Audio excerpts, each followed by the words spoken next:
Hello there, and welcome to this special boring history episode on the rather disturbing lives of the pharaohs in ancient Egypt. If you're looking for a calming and thought-provoking historical story to carry you off to dreamland, you've come to the right place. Before we begin our journey back in time, I'd love to know where in the world you're listening from and what time of day it is for you right now. Feel free to leave a comment and say hello. And if you enjoy this type of relaxing, educational content, be sure to hit that subscribe button so you never miss an episode. Alright, let's set the stage, shall we? Imagine a land of golden deserts, lush river valleys, and monumental temples and tombs that pierce the vivid blue sky. A civilization that endured for over 3,000 years, leaving an indelible mark on human history. At the center of it all were the pharaohs, the divine rulers who wielded immense power and prestige. But behind the glittering facade of riches and royalty, the lives of these god-kings were often steeped in darkness, obsession, and shocking practices that may be hard for us to fathom today. Over the next hour or so, we'll be diving deep into the fascinating and often unsettling world of ancient Egyptian pharaohs. We'll explore their opulent daily lives, inside sprawling palace complexes, their tangled webs of royal relationships and rivalries, and their unshakable belief in their own divinity. We'll also confront the pharaohs' fixation on death and the afterlife, which drove them to construct ever more elaborate tombs and funerary temples, and even led some to engage in the chilling practice of human sacrifice. By the end of our journey, we'll have encountered influential figures like Hatshepsut, Akhenaten, King Tut, and Ramses II, and trace the captivating mysteries modern archaeologists are still unraveling about their lives and times. It's a story of power, magic, obsession, and eternal legacies that have enthralled the world for centuries.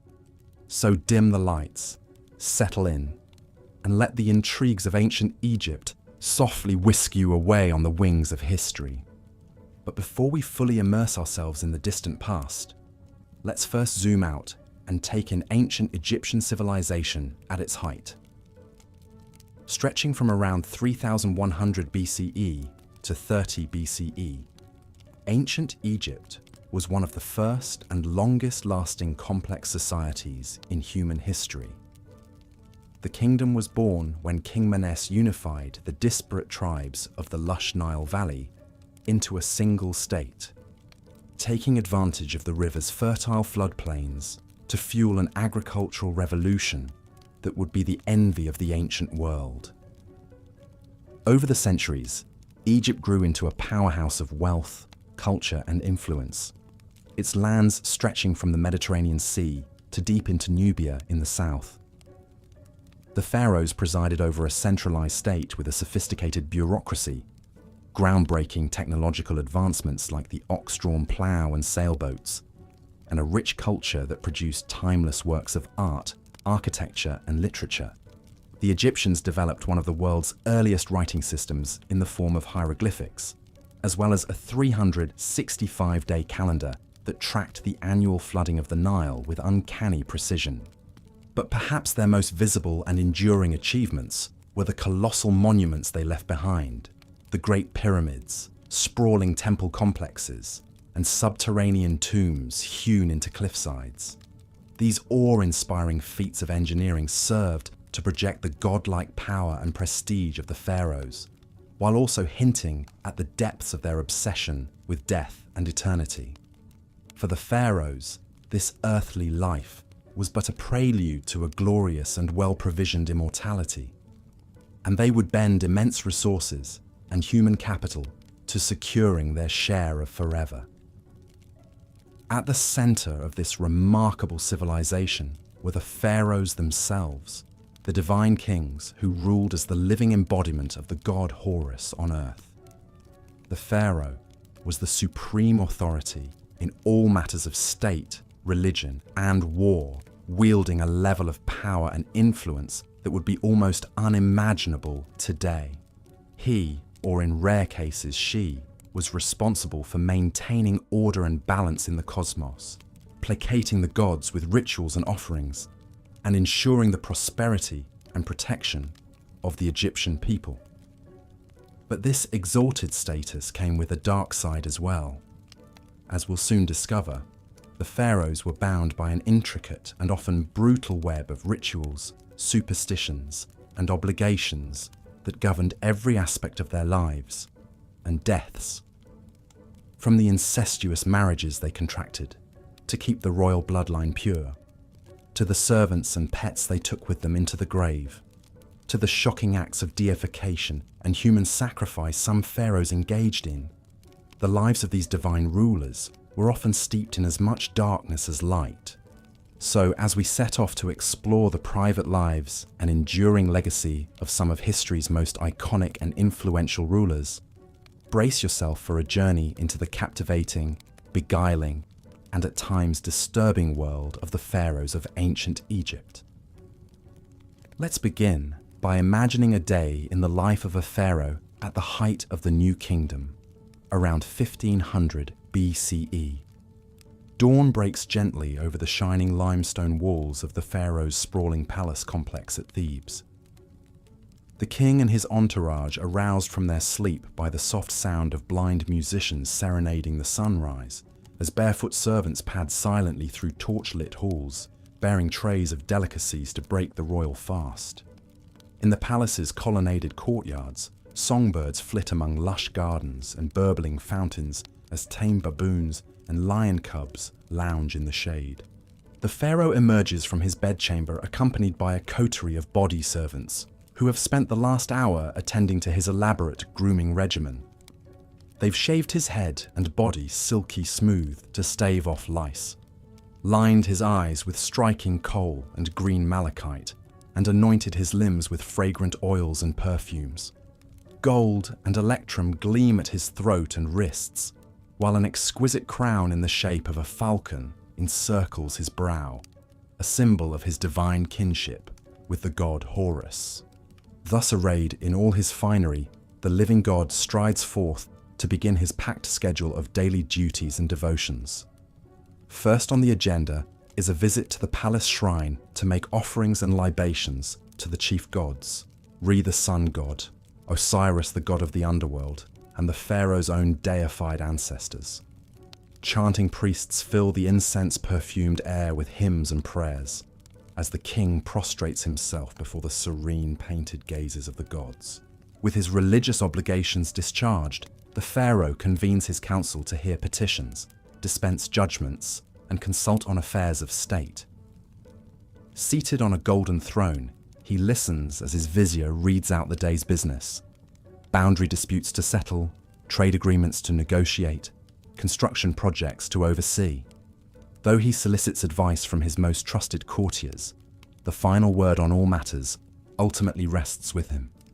The day wears on in a blur of ceremonies and spectacles designed to awe the populace and reinforce the pharaoh's divine right to rule. The king processes through the city in a magnificent chariot, the cheers of his subjects rising like a wave as he showers them with gifts of gold and grain. He officiates over the ritual opening of a new temple, driving in the first peg with a golden mallet as priests chant incantations to seal the sacred space. But even in these moments of public triumph, an undercurrent of dark superstition and obsessive ritual runs beneath the surface. The pharaoh is careful to always enter a room right foot first to ward off evil spirits. He eats only with his left hand, reserving his right for communing with the gods. And he never, ever allows his shadow to fall across a priest or a statue of a deity, lest he incur divine wrath that could bring ruin upon the kingdom. As Re's fiery orb sinks slowly toward the western horizon, the pharaoh retires to his private quarters for a few snatched moments of relaxation before the evening banquet. Lithe dancing girls sway sinuously to the strains of harps and lyres, while the king sips date wine from a golden goblet and contemplates the finer points of theology with his advisors. But even in repose, the spectre of death and eternity are never far from his mind. For the pharaoh knows that this mortal life, however opulent and godlike, is but a fleeting dream compared to the glorious forever that awaits him in the field of reeds. It's why he's already poured untold resources into his tomb in the Valley of the Kings, a hidden city of the dead, where he will reign in splendor for all eternity. But first, he must navigate the tangled web of obligations and dangers that come with wearing the double crown. And nowhere are those perils more present than in his own royal household. From the day he ascends the throne, one of the pharaoh's most pressing duties is to secure the succession by producing a male heir. But in the incestuous hothouse of the royal family, where pharaohs routinely wed their siblings and even their own children to keep the bloodline pure, the battle for power and influence is always seething just beneath the gilded surface. The king's great royal wife may be his half-sister, but that doesn't stop her from plotting with priests and courtiers to advance her own son's claim to the throne over that of his older half-brother. Indeed, the annals of Egyptian history are littered with tales of palace intrigue, rival queens, and ruthless power plays between potential heirs. Take the remarkable story of Hatshepsut, the female pharaoh who ruled as king in her own right for over 20 years in the 15th century BCE. Though she was originally just a regent for her young stepson Thutmose III, Hatshepsut slowly consolidated power, adopting all the masculine trappings of kingship, and even depicting herself with a beard in official artwork. Or consider the shocking tale of the heretic pharaoh Akhenaten, who upended centuries of religious tradition by proclaiming the sun disk Aten as the one true god and outlawing the worship of all others. In his religious zeal, Akhenaten even changed his name from Amenhotep IV to reflect his devotion to Aten, moved the capital to a remote desert city, and persecuted the powerful priests of Amun. His reign was plagued by palace conspiracies and ended in disaster, with his young son Tutankhamun left to pick up the pieces. But perhaps the most disturbing example of how the pharaoh's godlike power could be abused is the practice of human sacrifice that was once disturbingly common in ancient Egypt. Archaeologists have unearthed numerous so-called retainer sacrifices in the tombs of early kings like Jer and Jet, where dozens of servants were slaughtered to continue serving their master in the afterlife. Even more chillingly, some pharaohs like Aha were buried with their pets and worldly treasures, as well as piles of human hair wigs, likely shorn from sacrificial victims. Thankfully, this ghastly practice seems to have died out by the end of the Old Kingdom, as the Egyptians developed more symbolic ways for pharaohs to take their earthly entourage with them into the afterlife.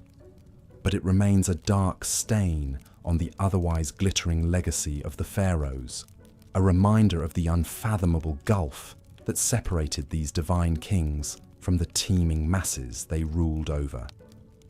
As the centuries roll on, the pharaohs continue to shape the course of Egyptian history and leave their mark in stone and story. Some, like Ramses II, known as Ramses the Great, presided over the kingdom at the height of its power and splendor, their triumphs and love lives immortalized on the walls of the temples they built to their own glory. Others, like the fabled Cleopatra VII, became entangled in the high-stakes intrigues of the wider Mediterranean world, their personal charisma and political savvy the stuff of enduring legend.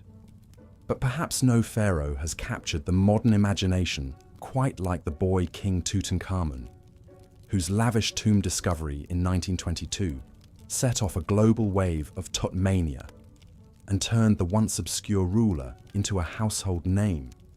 The dazzling treasures found in Tut's tomb, from his iconic golden death mask to the nested coffins and thrones, provided an unprecedented glimpse into the opulence and artistry of a royal burial and cemented the pharaoh's reputation as the ultimate status symbols of the ancient world. Today, new archaeological discoveries and cutting-edge scientific techniques are allowing us to peer even deeper into the lives and deaths of these endlessly fascinating rulers. CT scans and DNA analysis have revealed the inbred genetic deformities that plagued Tut's family line, as well as the festering wounds and malaria that likely claimed his life at the tender age of 19th. Inscriptions and papyri paint an increasingly vivid picture of the cutthroat world of palace politics, where foreign concubines and scheming viziers jostled for influence in the shadow of the throne. And yet, for all the dark secrets and unsettling practices we've uncovered about the pharaohs, their luminous legacy as some of the most iconic and enduring rulers in human history remains undimmed.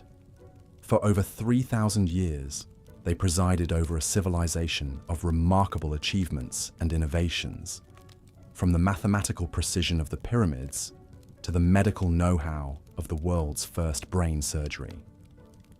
They inspired some of the most sublime and enduring works of art and architecture ever created, from the serene beauty of Nefertiti's limestone bust to the colossal majesty of the Colossi of Memnon. And they continue to fire our imaginations and tug at our sense of wonder, inviting us to contemplate the mysteries of absolute power and ponder what it means to reach for immortality in the face of the fleeting nature of human life. So the next time you find yourself gazing up at the inscrutable face of the Sphinx or marveling at the golden splendor of Tutankhamun's funerary mask, take a moment to reflect on the pharaohs who once wielded godlike power over the lives of millions. Theirs is a story of dazzling triumphs and shocking abuses, soaring monuments and chilling body counts, unimaginable wealth and existential dread in the face of eternity. It's a story that reminds us of the heights of human achievement and the depths of our capacity for cruelty, the unquenchable thirst for immortality, and the inescapable reality of death. And it's a story that will continue to captivate us as long as the timeless stones of ancient Egypt keep their secrets close, inviting each new generation to unravel anew the endlessly fascinating riddle of the pharaohs. And with that, we've reached the end of our whirlwind tour through the disturbing and dazzling lives of ancient Egyptian pharaohs. I hope you've enjoyed this deep dive into one of history's most iconic and influential civilizations, and that the stories of these larger-than-life rulers have provided some rich food for thought as you drift off to sleep. As always, thanks so much for tuning in to Boring History, and for spending a portion of your day exploring the endlessly fascinating nooks and crannies of our shared human story. If you've enjoyed this immersive journey into the distant past, I'd be thrilled if you could hit that subscribe button and leave a comment sharing your thoughts on the pharaohs and their far-reaching legacy. Until next time, sweet dreams, and may your reveries be filled with the golden light of the eternal sun disk, the lush reeds of the field of reeds, and the whispered secrets of the kings and queens who once ruled as living gods over the shimmering sands of ancient Egypt. Good night. As we've seen, the pharaohs of ancient Egypt lived lives of opulence and grandeur almost unimaginable today. But behind the glittering facade of gold and gods lay a darker reality, one of unchecked power, mystical obsessions, and the ever-present spectre of death. Perhaps no pharaoh embodied these contradictions more than Ramses II, also known as Ramses the Great. Ascending to the throne around 1279 BC, Ramses would rule for an astonishing 66 years, one of the longest reigns in Egyptian history. He presided over an era of great prosperity and embarked on a massive building campaign, erecting temples, obelisks, and statues across the empire. The sheer scale and grandeur of these monuments were meant to awe his subjects and proclaim his divine power for all eternity. But Ramses II's thirst for glory and immortality knew no bounds. He fathered over 100 children with a vast harem of wives and concubines. He didn't hesitate to deface or outright destroy the temples and monuments of previous rulers, replacing their names and images with his own in a brazen act of propaganda. Even the colossal statues he erected of himself, some towering over 80 feet tall, were exercises in deified narcissism and self-aggrandizement. Yet perhaps most disturbing were the measures Ramses took to ensure his own afterlife. His sprawling tomb complex, the Ramesseum, included a massive funerary temple served by an entire city of priests, artisans, and slaves.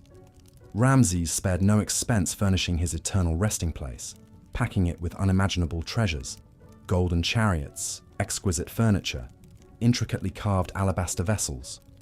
Even his beloved pet lion was mummified to accompany him. But Ramses didn't stop there. Recent excavations suggest that many of the pharaoh's household staff, including his concubines, were ritually sacrificed upon his death so they could continue serving him in the afterlife. The remains of these victims paint a grim picture, their bodies posed as if still waiting hand and foot on their master, now an eternally divine king. It's a chilling reminder of just how far ancient Egyptian rulers were willing to go in their quest for immortality and godlike power. Ramses II may have reigned over a golden age, but he also exploited untold thousands in service of his own vanity and delusions of divinity. The blood and sweat of commoners quite literally built his legacy. While Ramses the Great was a particularly egregious example, he was far from the only pharaoh to abuse his absolute power in such ways. His predecessors, Amenhotep III and Akhenaten, undertook similarly ambitious and self-serving building projects. The boy king Tutankhamun was entombed with a staggering array of priceless treasures, while Cleopatra ruthlessly eliminated her own siblings to secure sole control of the throne. Time and again, the pharaohs proved that their deified status placed them above the moral laws governing ordinary Egyptians. They could upend religious traditions on a whim, take countless sexual partners, seize property and labor, even ritualize murder, all without consequence. The promise of a glorious afterlife made megalomaniacal excess not only acceptable, but almost inevitable. But in the end, the pharaohs discovered what all tyrants must, that no mortal, no matter how powerful, can escape death. For all their temples and tombs, magical spells and sacrificial servants, they succumb to the same fate as the humblest peasant.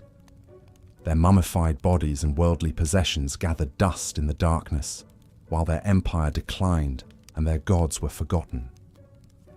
The cautionary tale of the pharaohs still resonates in our modern world of would-be strongmen and self-styled demigods.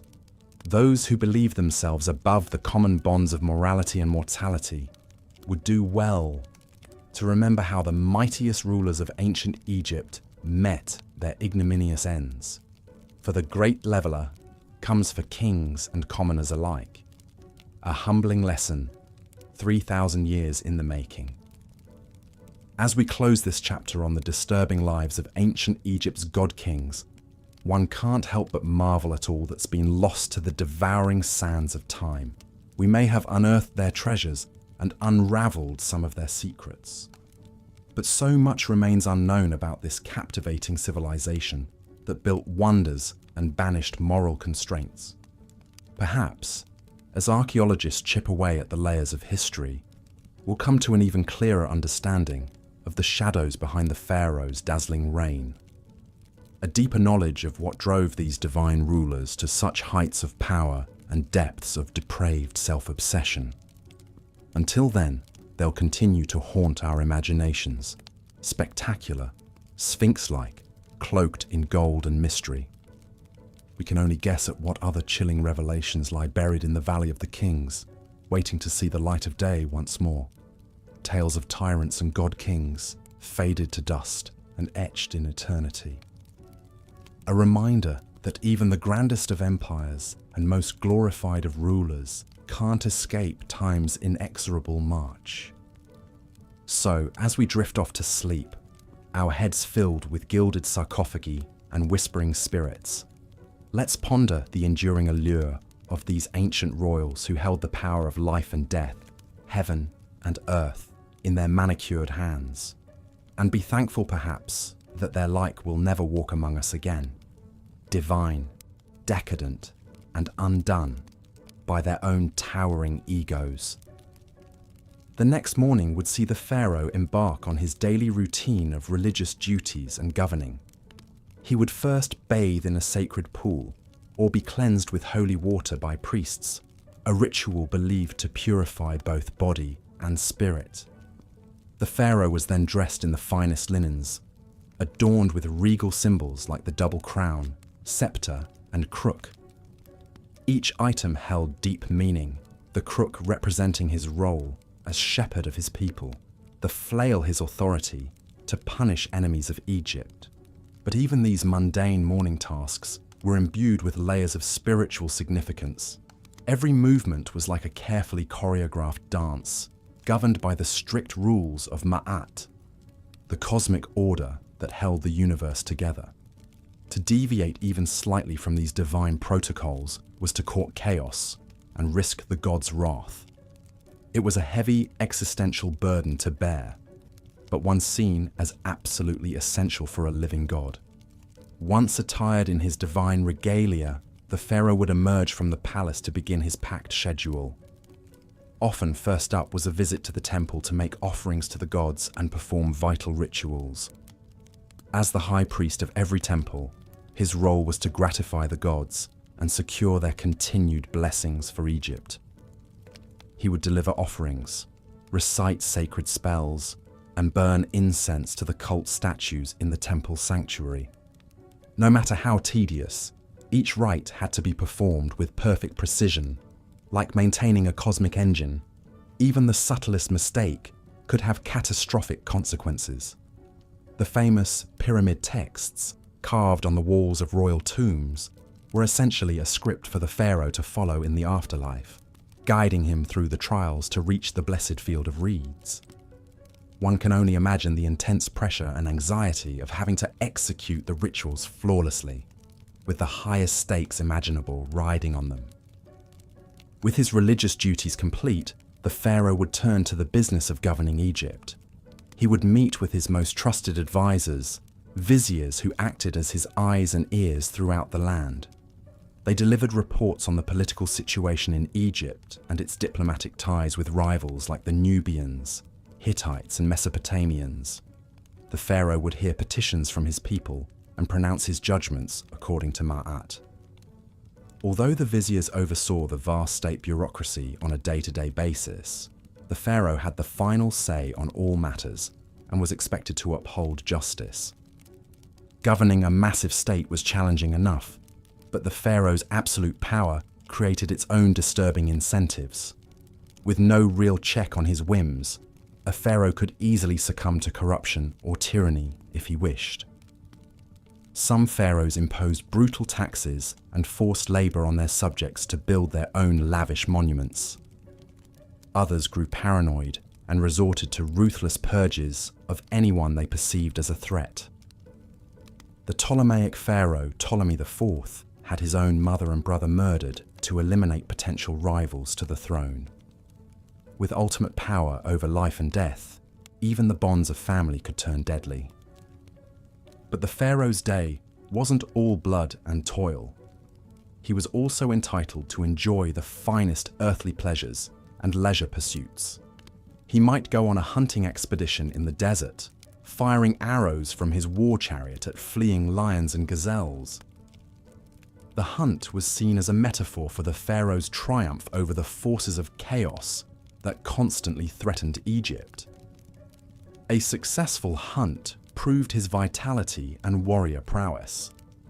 The pharaoh might also indulge in a board game of senet with one of his trusted courtiers.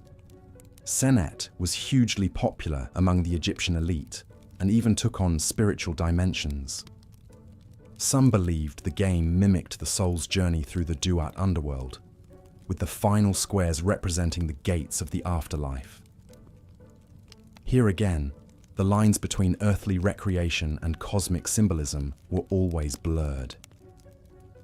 As Re's journey across the sky drew to a close and shadows lengthened, the pharaoh would finally retire to his chambers after a long day of service to the two lands. But even in rest, his divine duties never ceased. The pharaoh's sleep was believed to mystically merge his Ba soul with the sun god, renewing his divine life force. It was a time of strange visions and communion with the gods, not mere repose. Enigmatic dream books have survived that were used to help interpret the pharaoh's dreams and discern divine messages in them. In one disturbing dream from the Chester Beatty Papyrus, the pharaoh Ramses II dreamt he saw Ptah, the great creator god of Memphis, standing over him with a sword. Ptah angrily chastised him for not completing his temple and struck him on his side. When Ramses awoke, he was determined to appease the wrathful deity by expediting work on the temple. Even in his own dreams, it seemed, there was no refuge from the crushing pressure of his role. The pharaoh's waking hours may have passed according to strict ritual and protocol, but his sleeping mind was an untamed landscape where deities and demons roamed freely. The same potent magic he wielded by day held sway in this nocturnal realm, for good or ill. Spells were carved on headrests and bed frames to protect the vulnerable sleeper from malign forces. This liminal space between waking and dreaming was a potent time for communing with the unseen and for divining the gods' mercurial wills. The life of a pharaoh, from sunup to sundown, was a tightrope walk between the earthly and divine, the banal and sublime. Every action, no matter how routine, took on transcendent significance. In a world pulsing with magic and portent, there could be no real distinction between sacred and profane. That pervasive aura of mysticism and symbolism infused the pharaoh's day-to-day existence, but also justified the absolute power he wielded. By upholding Ma'at in the material realm, the pharaoh sustained the proper order that kept the cosmos from dissolving into oblivion. But that same power also enabled the darkest impulses and excesses of human nature. The challenge for any pharaoh was to embody the lofty virtues of a god on earth, while still being fallible flesh and blood. Some managed that balancing act with justice and restraint, securing their people's prosperity and history's favor. Others succumbed to tyranny and caprice, leaving legacies forever tainted by cruelty. But whether revered or reviled, the pharaohs all shared an existence profoundly alien to our modern sensibilities, where the scope of one's actions held literally life and death stakes for an entire civilization. The pharaoh's day typically began at sunrise with a ceremonial cleansing by priests, followed by a grand procession out to the main temple for ritual offerings and worship. As a living god, this direct link to the divine was the pharaoh's most vital duty, necessary to maintain Ma'at. He would present statuettes of himself as offerings and libate wine, milk, and other precious liquids before the gods. Incense would be burned, prayers recited, and sacred magic enacted through liturgies and hymns. After the morning rituals, the pharaoh would attend to the business of state, receiving ministers' reports, settling legal cases, and issuing decrees on everything from irrigation projects to mining expeditions. He would also engage in more ceremonial duties as the day progressed, from officiating over agricultural festivals to commissioning monumental building works in his name. The pharaoh's workday was interspersed with breaks for meals, recreation, and rest. Meals were sumptuous affairs, with the pharaoh entitled to the choicest cuts of meat, the freshest produce from palace gardens, and delicacies like honey, figs, and dates. Servants would swat flies with long fans and offer water to wash. Recreation might include hunting, board games like Senet, or watching performances by musicians, dancers, and acrobats. Some pharaohs enjoyed swimming in palace pools, or taking a languorous barge ride down the Nile. But even in leisure, there was little respite from ritual and responsibility. If the pharaoh opted for a pleasure cruise, it would be aboard a gilded barge hung with fluttering pennants, rowed by crews of servants as he relaxed under a canopy with his family and courtiers. If he retired to his harem for the evening, he was still expected to spend time with his great royal wife and produce heirs to secure the dynasty. The God King's life was a goldfish bowl of relentless public scrutiny and expectation. While the pharaoh's magnificent surroundings and godlike status may seem enviable, it was in truth an intensely demanding and precarious existence. The smallest lapse in upholding Marat, whether ritual or moral, could unleash the furies of fate upon the entire land. He was like an acrobat crossing the Nile on a gossamer thread, poised between the earthly and the eternal. The burden of his office was an exhausting marathon of pageantry and weighty decisions, with the highest possible stakes in play. As the pharaoh finally retired for the evening, borne aloft on a gilded palanquin to his royal bedchamber, the day's exertions would take their toll. Falling into a dreamless sleep, he could at last slip the yoke of ritual and protocol, however briefly. In the morning, the great wheel would turn once more, and the demigod would re-emerge to greet the rising sun. But in those darkest hours before dawn, the pharaoh's chamber was a hushed sanctum of shadows and murmuring breaths, of stillness and quiet. Here, in night's forgiving embrace, he was merely human once more. Royal relationships and rivalries. The ancient Egyptian royal court was a hothouse of political intrigue, power plays, and Machiavellian machinations. At its apex was the pharaoh himself, the nucleus around which courtiers, officials, priests, and supplicants all revolved like planets around the sun. But the pharaoh was far from alone in his gilded cage.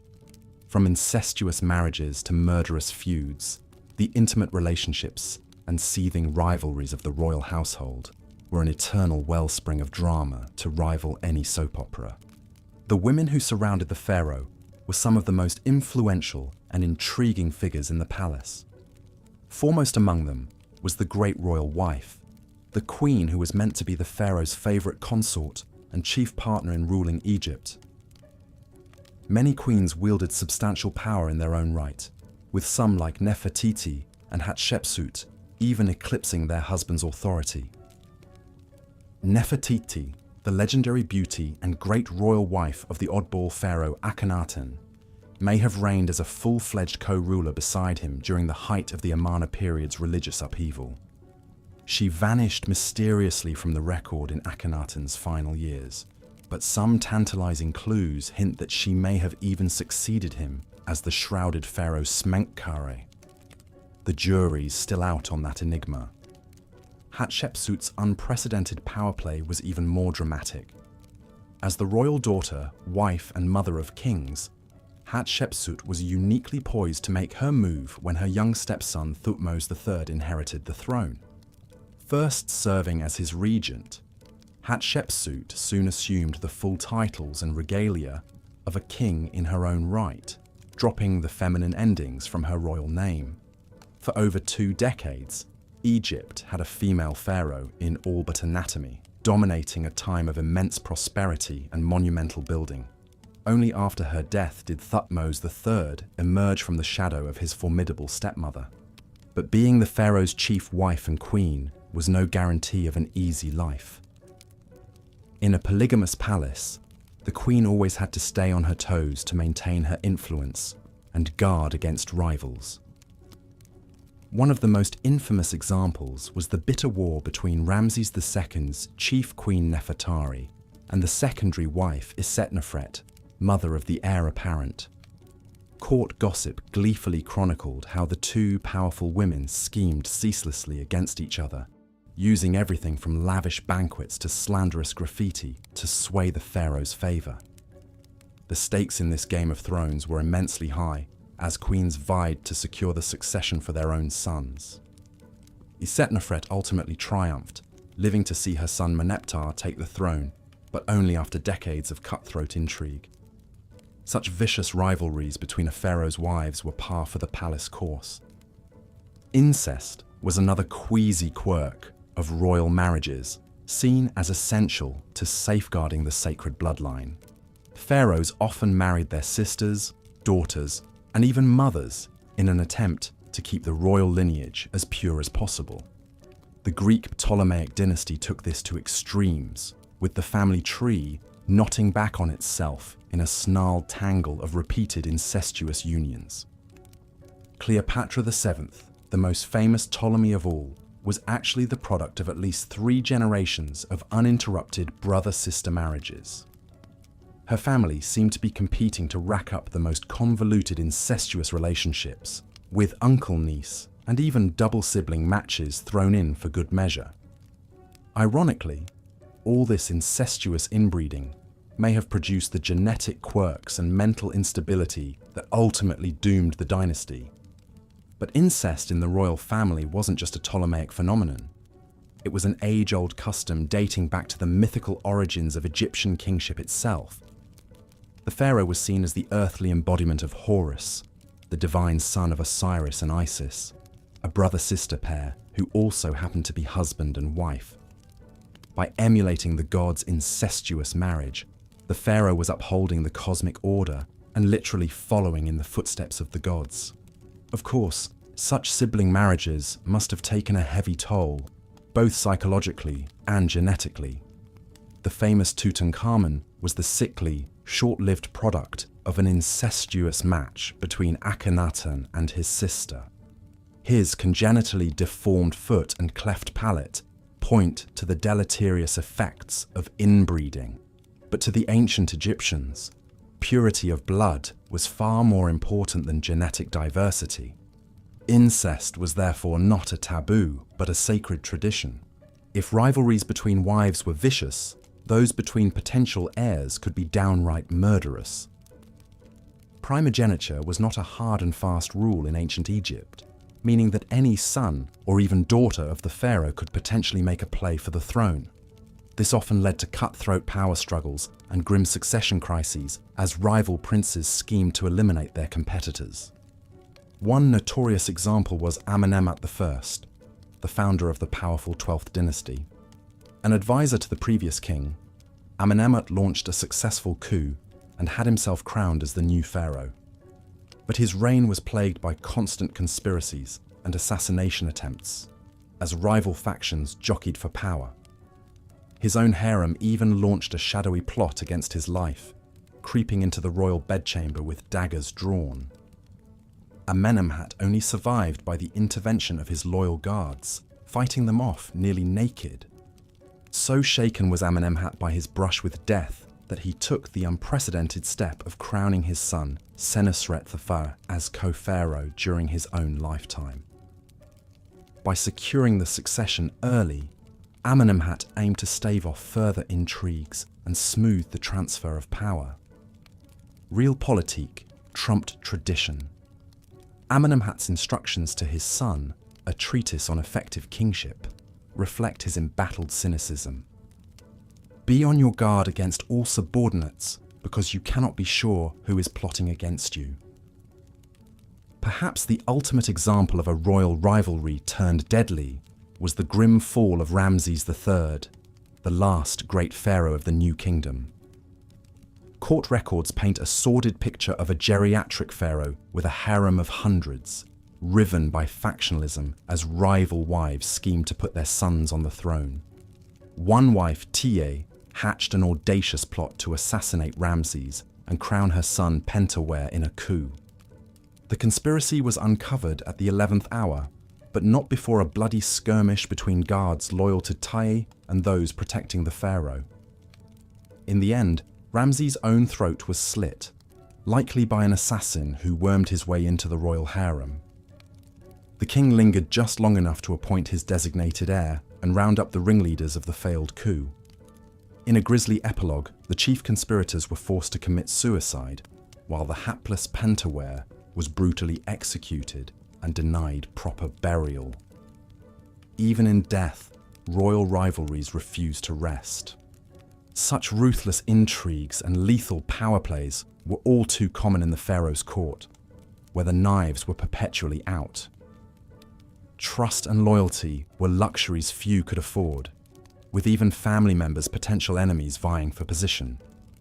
Caught in this tangled web of shaky alliances and seething resentments, the pharaoh had to walk a razor's edge, vigilantly balancing factions while watching his own back. Heavy was the head that wore the double crown. Gods on earth, the pharaoh as divine ruler. More than mere monarchs, the pharaohs of ancient Egypt were living deities, straddling the boundary between the earthly and divine. Each pharaoh was seen as the embodiment of Horus, the falcon-headed sky god, and the son of the great sun god Re, Az. The practice of retainer sacrifice, also known as retainer burial, was one of the most chilling customs in ancient Egypt. The idea was that servants, both human and animal, who attended the pharaoh in life, would continue to serve him in death and the afterlife. This was seen as an honor, to accompany one's king for eternity. But to our modern sensibilities, it's a staggering loss of life in the name of royal luxury. Some of the earliest evidence of retainer sacrifice comes from subsidiary graves around the royal tombs of the first dynasty pharaohs at Abydos. These subsidiary graves contain the remains of servants, as well as food, furniture, jewelry, and tools, all the things deemed necessary to serve the pharaoh in the afterlife. The tomb of King Giza is a striking example. Excavations revealed 318 subsidiary burials around his tomb, with servants' bodies arranged in neat rows, believed to have been sacrificed upon Giza's death. Even more unsettling are the animal sacrifices found in pharaonic tombs. Many kings were buried with their beloved pets to keep them company, hunting dogs, cats, monkeys, gazelles, and more. But some animal graves are on a whole different scale. The tomb of King Horahar contained 10 donkeys that had carried his funeral gifts. King Nama's tomb held 10 dogs. The first dynasty pharaoh Waj was even buried with no less than 12 baboons, creatures considered sacred to the god Thoth. But perhaps the most bizarre burial good of all was human hair, lots and lots of it. Archaeologists uncovered a staggering 30 million animal mummies and 80 tons of human hair in a series of vast catacombs beneath the temple of Anubis at Saqqara. Much of this hair is believed to have been shorn from servants and offered to the jackal-headed god of embalming as a plea for the deceased pharaoh's safe journey to the afterlife. As staggering as these numbers are, it's important to note that human sacrifice was not constant throughout ancient Egyptian history.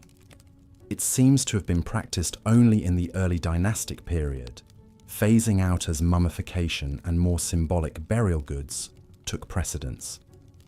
By the time of the New Kingdom, human sacrifices had disappeared, replaced by Shabti figurines meant to magically come alive and act as servants in the afterlife.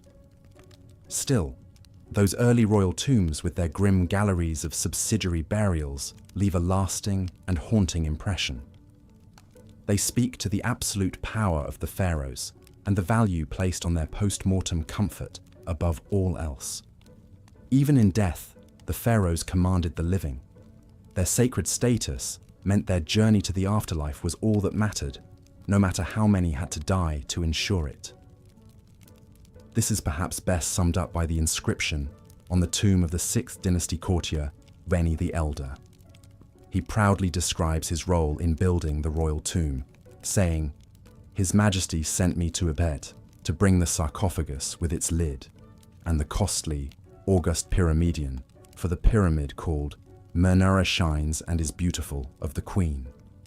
I did it all in the completeness and exactness which His Majesty loves." The pharaoh's eternal resting place was paramount, sparing no expense, effort, or life. But not all pharaohs clung to these dark, sacrificial practices.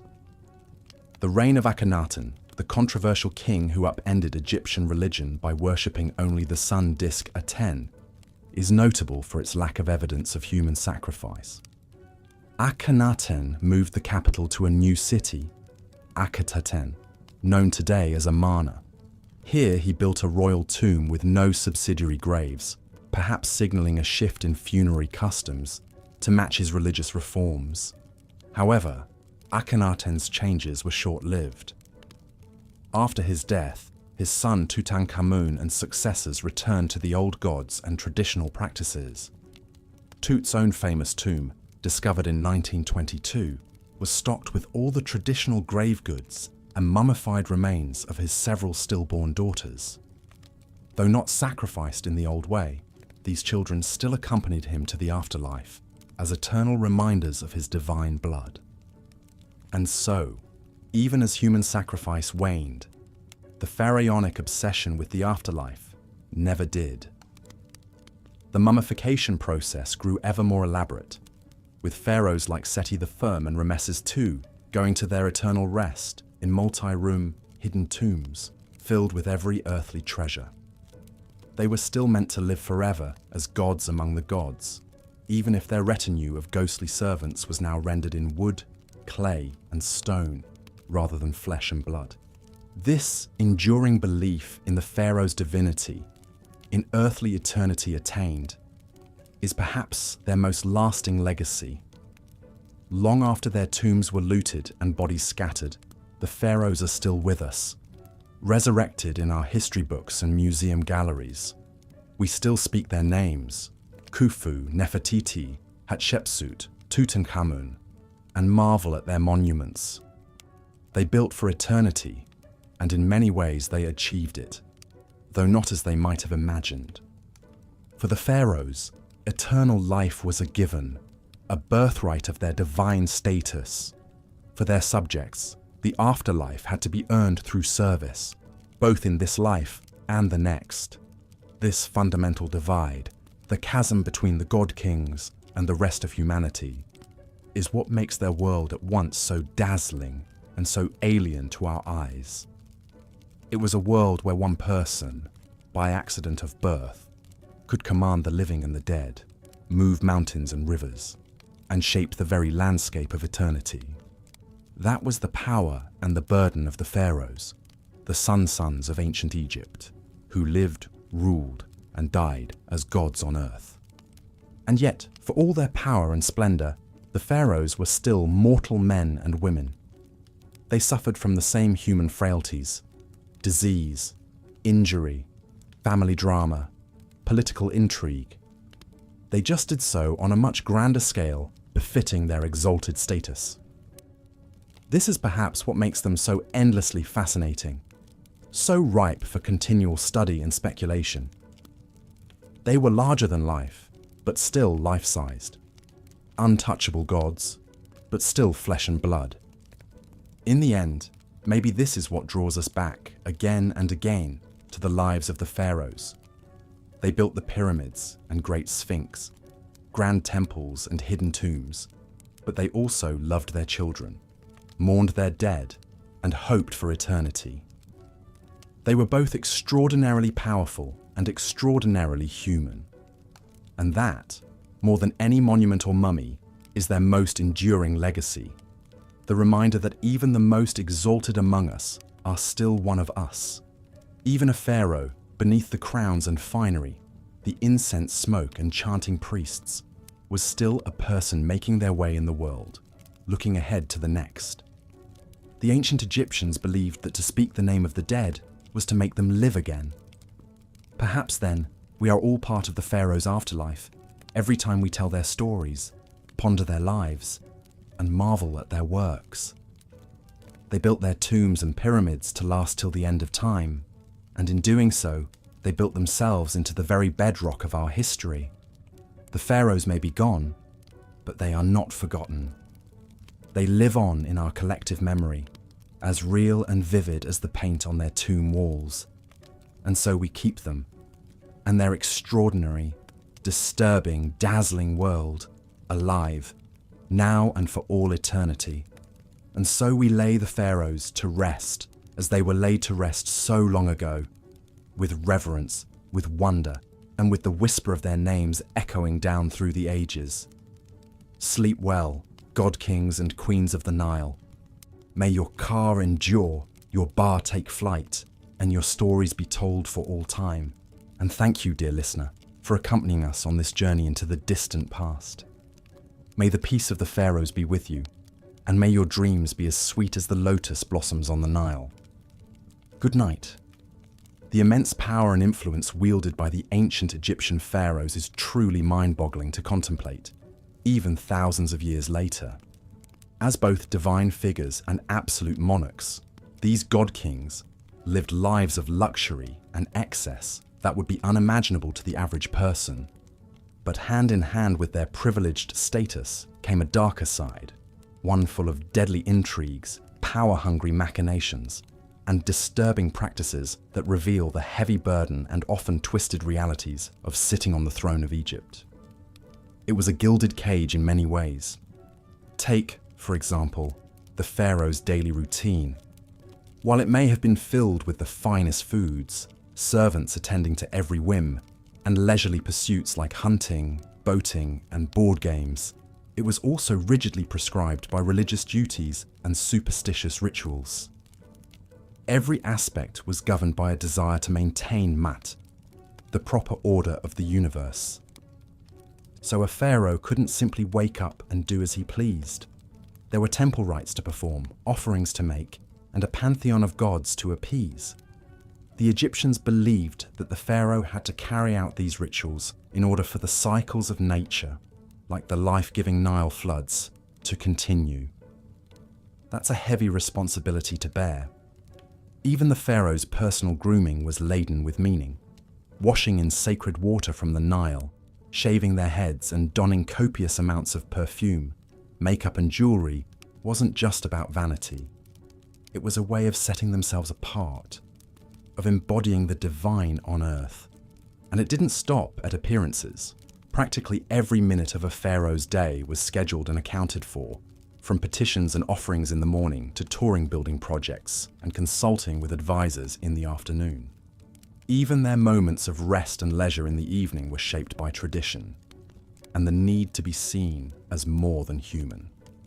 The pressure to live up to this superhuman ideal must have been immense, and it bred more than a few pharaohs who, drunk on power and self-aggrandizement, took things to dark and disturbing extremes in their quest to be the supreme ruler on both earth and in the afterlife. You can see this most clearly, perhaps, in the kind of megalomaniac building projects that pharaohs undertook.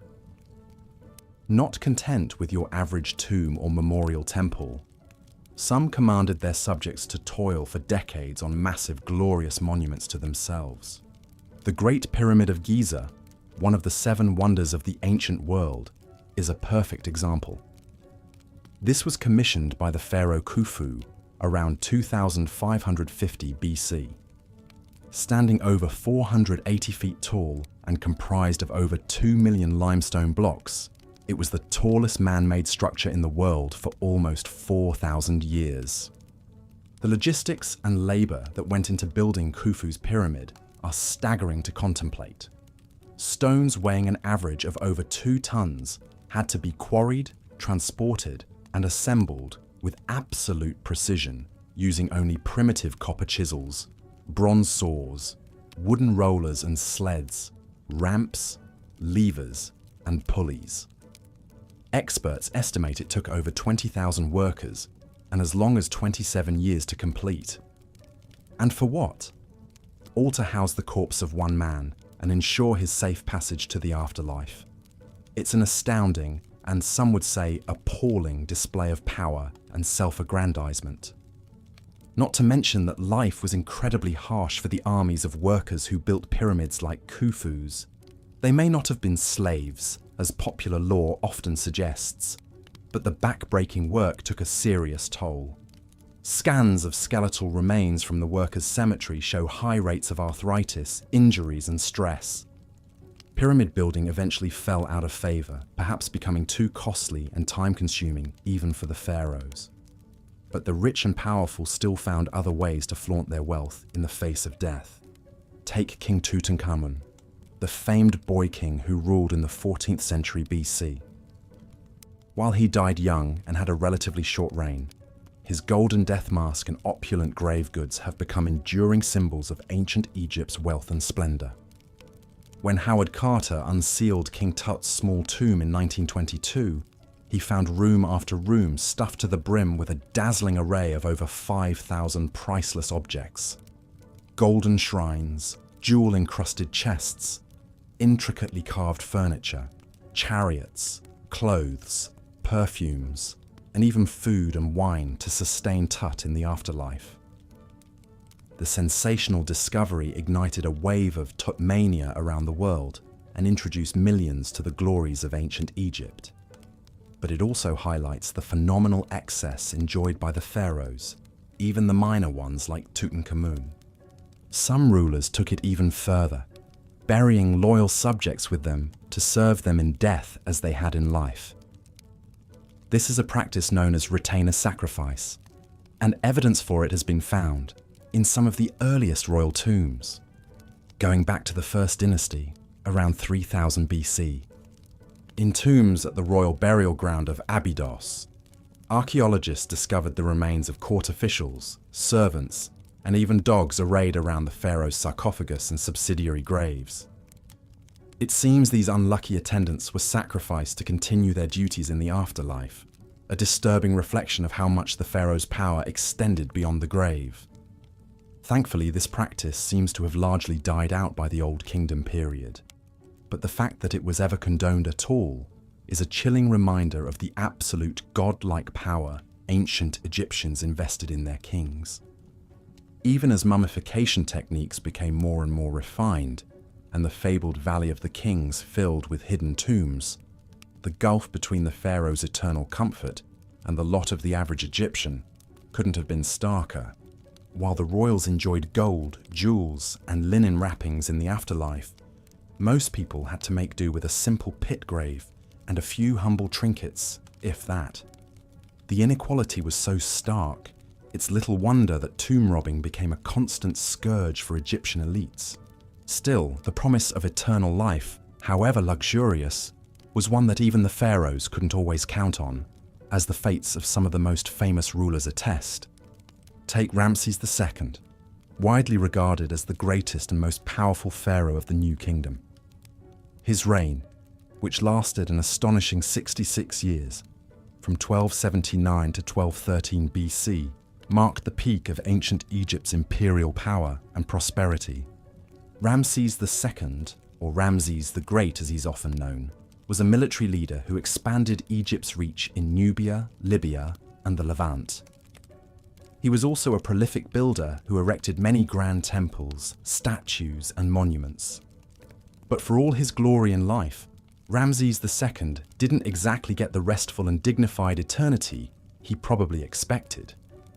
His mummy has been moved and disturbed countless times over the millennia, as tomb robbers, priests, and archaeologists have all had a hand in its fate. When Ramses's mummy was finally unwrapped in 1886 by Gaston Maspero, the head of the Egyptian Antiquities Service, it was found to be in poor condition. The king's body was broken into pieces, many bones were missing, and a gaping hole in the skull suggested the work of ancient looters. Still, with his long aquiline nose, strong jaw, and shock of white hair, Ramses was an imposing figure even in death. His mummy is now on display at the National Museum of Egyptian Civilization in Cairo, a far cry from his original resting place in the Valley of the Kings, but no less a potent symbol of his enduring power and mystique. In the end, perhaps it's this very mystique, this mix of the marvelous and the macabre, the inspiring and the unsettling, that keeps us so fascinated by the pharaohs of ancient Egypt. They were larger-than-life figures who wielded immense power and wealth, but they were also mortal men, subject to the same fears, foibles, and fates as the rest of us. Peering into their lives, their triumphs and excesses, their vanities and vulnerabilities, is like holding up a mirror to the human condition. We see the heights to which we can ascend and the depths to which we can sink. We marvel at the ingenuity and artistry of an ancient civilization, even as we recoil at some of its more disturbing practices. Most of all, we come face to face with the stark realities of power, its seductions and its pitfalls, its uses and its abuses.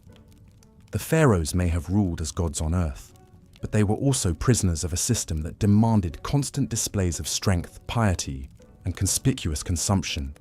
In that sense, perhaps we can even feel a twinge of sympathy for these divine rulers, trapped in their gilded cages, burdened with the weight of an entire civilization's hopes, dreams, and fears. It's a far cry from the glamorous and carefree existence we might imagine for a god king. But then again, that's the enduring allure of ancient Egypt. It defies our expectations and challenges our assumptions at every turn. It is a civilization that was at once familiar and alien, majestic and monstrous, enlightened and benighted. And the pharaohs, for all their flaws and foibles, were the avatars of this endlessly fascinating world. They may have lived and died thousands of years ago, but their stories, their secrets, and their splendors continue to haunt us to this day. We will likely never fully unravel all the mysteries of the pharaohs and their world, but that doesn't stop us from trying. From poring over every scrap of papyrus, studying every mummy and monument, sifting through every grain of desert sand for clues to their lives and times. In a way, that's the greatest legacy of the pharaohs, not the pyramids or the golden treasures, but the enduring sense of wonder and curiosity they inspire in us, the tantalizing glimpse they offer into a world at once vanished and vivid, lost and everlasting.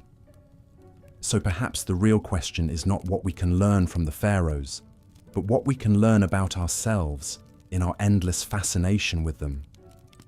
What does our obsession with these ancient rulers say about our own hopes, dreams, and fears?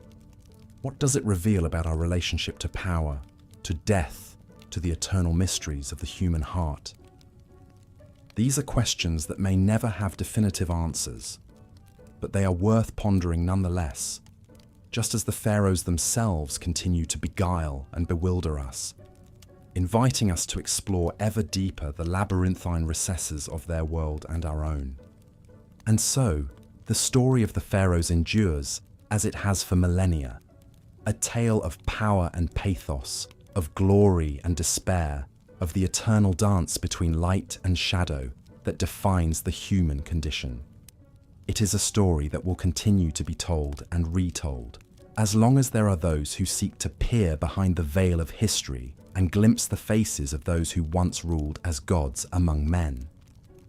The pharaoh would begin his morning ablutions in an ornate limestone washroom, where a small army of servants waited to assist their living god. First, they would delicately wrap him in fine linen towels and escort him to a gleaming copper bathing tub filled with water, lotus flowers floating on the surface. As he stepped in, the servants would carefully wash the pharaoh's body with natron, a mineral salt that cleansed and softened the skin. They paid special attention to his hands and feet, gently scrubbing away any dirt or impurities. After bathing, the pharaoh would be dried off, and a servant would appear bearing a tray of fragrant oils. With practiced motions, he would anoint the king from head to toe, massaging the oils into his skin until it glowed. These sacred unguents, in scents of myrrh, frankincense, and cinnamon, were believed to have magical protective properties, shielding the pharaoh from evil spirits and misfortune. A dab of black coal was carefully applied around his eyes, not just for beauty, but to deflect the harsh glare of the sun god Ra and ward off eye infections. Next came the pharaoh's iconic regalia, the crowns, scepters, and jewels that denoted his supreme status. Every item was imbued with layers of religious and political symbolism. The distinctive double crown, for example, represented the unification of Upper and Lower Egypt under the pharaoh's divine rule. A designated servant would reverentially lift the lapis lazuli and gold headdress and place it atop the king's head, taking great care to arrange it just so.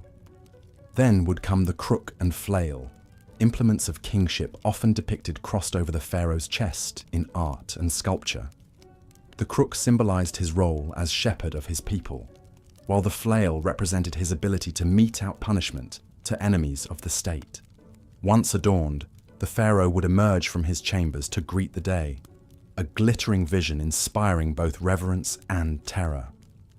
But this was only the beginning of a grueling daily routine that left little room for rest. First on the agenda was worship and offering rituals at the temple, where the pharaoh would honor the gods and elevate his own divine status. At the heart of every Egyptian temple was the inner sanctum where a statue of the chief god resided. Only the pharaoh and the high priests were allowed to enter this sacred space and perform the daily rites. The king would prostrate himself before the god's image, reciting prayers and burning incense. He would present lavish offerings of food, drink, clothing, and jewelry, symbolically giving the god all the best produce of the land. In return, the deity would bestow divine favor and protection on Egypt and empower the pharaoh to rule wisely and defeat his enemies. This sacred transaction between the king and the gods was the bedrock of Egyptian cosmic order. But it was also a daily reinforcement of the pharaoh's precarious position. His people believed his piety and right conduct literally sustained the cycles of the sun, the Nile floods, and the agricultural bounty of the kingdom. It was a heavy responsibility to shoulder day in and day out. With his religious duties complete, the pharaoh would begin the real work of governing, a task he largely delegated to his most trusted advisors.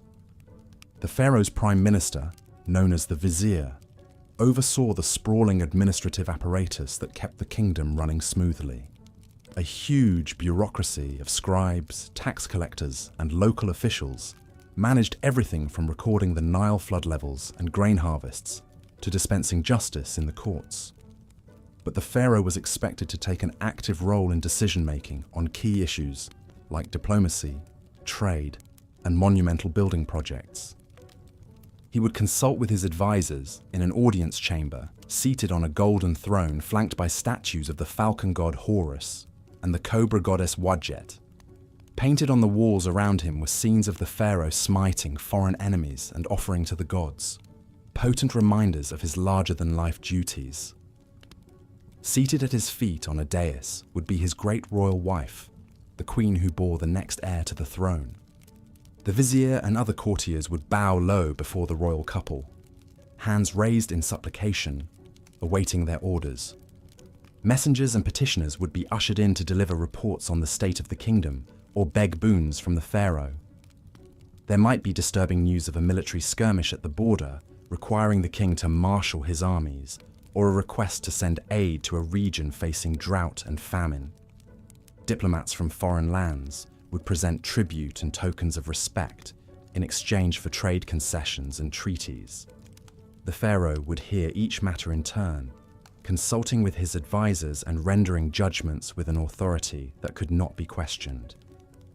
Even in his leisure time, the king was performing his royal role. He would go on ceremonial hunting expeditions in the desert, firing arrows at lions and other big game from a speeding chariot. This was a demonstration of his physical prowess and mastery over the wild forces of nature. Important propaganda in a world where might made right. He would also preside over jubilant religious festivals, like the Opet festival celebrating the link between the pharaoh and the great god Amun-Ra. In a spectacular river procession, the pharaoh would accompany statues of the Theban triad of gods on a barge sailing down the Nile, as huge crowds thronged the banks to cheer them on. At the end of a long day, the pharaoh would retire to his private quarters, where he might indulge in more earthly pleasures. Many kings kept harems of secondary wives and concubines, in addition to their great royal wife. These women lived in a separate palace area, visited by the pharaoh whenever he desired. Some pharaohs, like Amenhotep III and Ramses II, had over 100 children from multiple wives, an extensive royal brood seen as a sign of the king's virility and divine favor. But even in these intimate moments, there was no escaping the religious and ritual significance woven through every aspect of the pharaoh's life. Having intercourse with his wives wasn't just a sexual act. It was a sacred rite, reenacting the creation of the cosmos by the gods.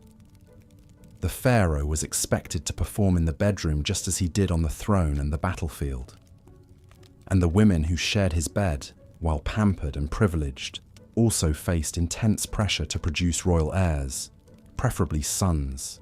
The stakes were high in a world where the succession of divine kingship was paramount. As the pharaoh drifted off to sleep, no doubt exhausted by the burdens of his exalted station, he could only hope that his efforts had pleased the gods and kept the forces of chaos at bay for another day. Tomorrow would bring new challenges, new opportunities to prove his worth as the living embodiment of divine order on earth. It was a relentless cycle, but one that each pharaoh was born and raised to fulfill, no matter the cost. Such was the disturbing life of these god kings who ruled over ancient Egypt for 3,000 years. Of course, even the most revered pharaohs were only human under all the divine trappings, and behind the palace walls, royal family drama seethed, often with devastating consequences. Rivalries between a pharaoh's wives were common, as each competed to have her son named heir to the throne. These feuds took on legendary proportions in some cases, like the rivalry between Ramses II's wife Nefertari and his secondary consort Isetanofret. Nefertari, whose beauty and influence were so great she was known as the one for whom the sun shines, had borne Ramses several sons, but none had survived to succeed him. Isetanofret saw her chance to install her own son, Meneptah, as crown prince, and worked to undermine Nefertari at every turn. The struggle came to a head when Nefertari's tomb was vandalized, her image hacked out of the wall reliefs in a blatant attempt to erase her from history and memory. Many suspected Isetanofret was behind the desecration, though nothing could be proven. In the end, despite Nefertari's unrivaled status, it was Isetanofret's son Merneptah who took the throne after Ramses' death. Such was the Game of Thrones played out in the pharaoh's court, where even the most beloved consort could fall victim to the ruthless machinations of her rivals. Even more scandalous were the rare but documented cases of incest within the royal family. The pharaohs believed their divine blood had to be kept pure at all costs, even if that meant marrying their siblings or even their own children. This practice may have reached its disturbing apex with the curious case of Akhenaten, the rebel pharaoh who upended centuries of religious tradition by proclaiming the sun disk Aten as the one true god. Akhenaten was already a strange and enigmatic figure, depicted in art with an elongated skull, spindly limbs, and feminine hips that have long puzzled scholars. But even more shocking was his unconventional choice of chief wife and queen, his own daughter, Ankhesenamun. Archaeological evidence suggests Ankhesenamun was born to Akhenaten and his first wife, Nefertiti, when they were both very young, perhaps as young as 12 years old. She would have grown up in her father's sprawling new capital city of Amarna, a surreal landscape dominated by the towering temples of the Aten sun disk. As she blossomed into a young woman, Ankhesenamun caught the eye of her father, who by then had proclaimed himself the living incarnation of the Aten and banned the worship of all other gods.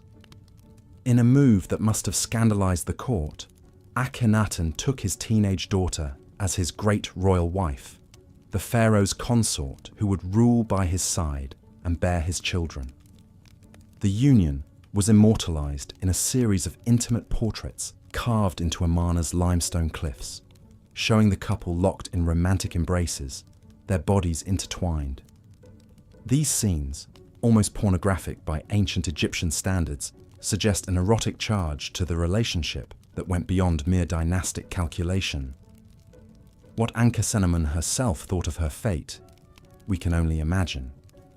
As a royal princess, she would have had little say in the matter. The marriage produced at least 2 daughters, but no surviving sons to inherit Akhenaten's throne.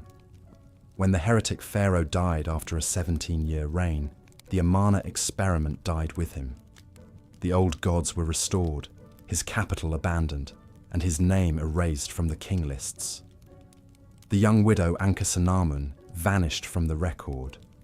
Her astonishing story buried until Amarna's ruins were rediscovered in the early 20th century.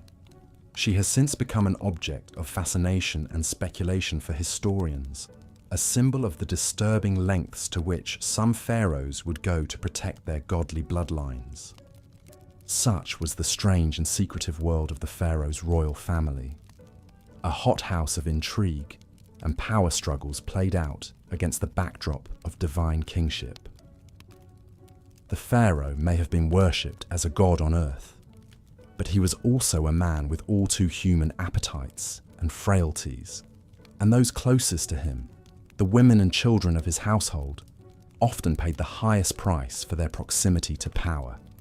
From incestuous marriages to murderous rivalries, the private lives of the pharaohs were every bit as dramatic and disturbing as their public reigns. But for all the darkness and dysfunction lurking behind palace walls, the pharaohs never lost sight of their ultimate obsession, their own divinity and immortality. From the moment they took the throne, every pharaoh was already planning for the moment they would leave it and ascend to join the gods in the eternal afterlife.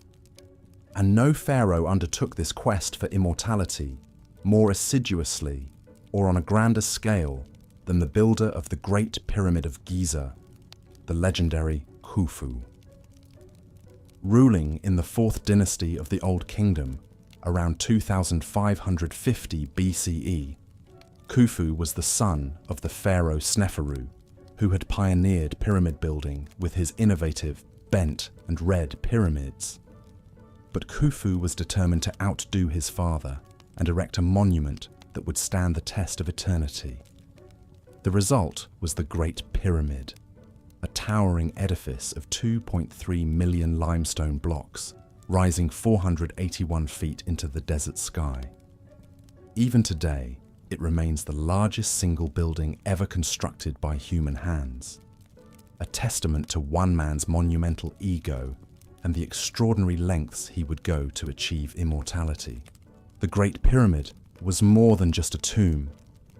It was a resurrection machine designed to harness the power of the sun god Ra and the magic of Egyptian engineering to launch Khufu's spirit into the cosmic realms of the gods. Every aspect of its design was suffused with religious symbolism and funerary spells from the pyramid texts, the oldest sacred writings in Egypt.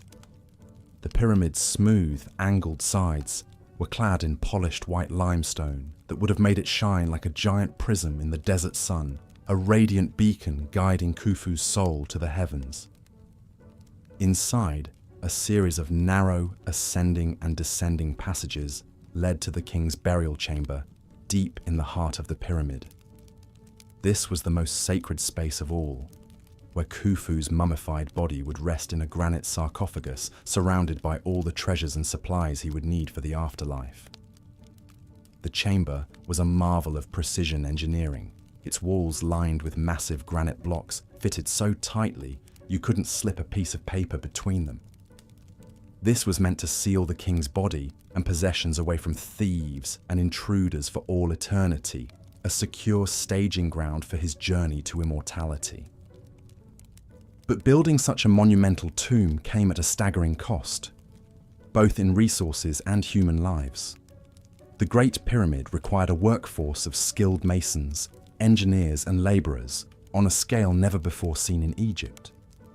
Contrary to popular belief, these were not slaves but paid workers, many of them peasant farmers recruited during the annual Nile flood when their fields were underwater. They laboured in grueling conditions under the desert sun, hauling massive blocks of limestone up ramps and lever systems to construct the pyramid layer by meticulous layer. Overseeing this vast operation was the pharaoh's cousin Hemiunu, the royal architect who had designed the pyramid and now managed its construction like a military campaign. He commanded an army of overseers and foremen who pushed the workers to their limits, driven by the knowledge that the pharaoh's immortality depended on their speed and precision. Accidents and deaths were an accepted part of the job, with some workers even buried in the shadow of the pyramid they had died building. The human cost of Khufu's ambition was immense, but to the pharaoh, it was a price worth paying for eternal life. He saw himself as a divine being, a god incarnate whose spirit would live forever among the stars of the northern sky. The pyramid was his stairway to heaven, a monumental feat of will and engineering that would ensure his name and legacy endured for all time. And in a sense, he was right. 4,500 years later, we are still marveling at the Great Pyramid and the disturbing lengths to which one pharaoh went to achieve immortality. But even Khufu's audacious monument pales in comparison to the extraordinary measures some of his successors took to equip themselves for the afterlife. As the prosperity and power of the Old Kingdom waned, later pharaohs became increasingly obsessed with their own mortality and the fate of their eternal souls. They poured their dwindling resources into ever more elaborate tombs and mortuary temples, desperately trying to guarantee their place among the gods. This desperate quest for immortality reached its macabre apex with the practice of retainer sacrifice, the burial of servants alongside the pharaoh to attend him in the afterlife.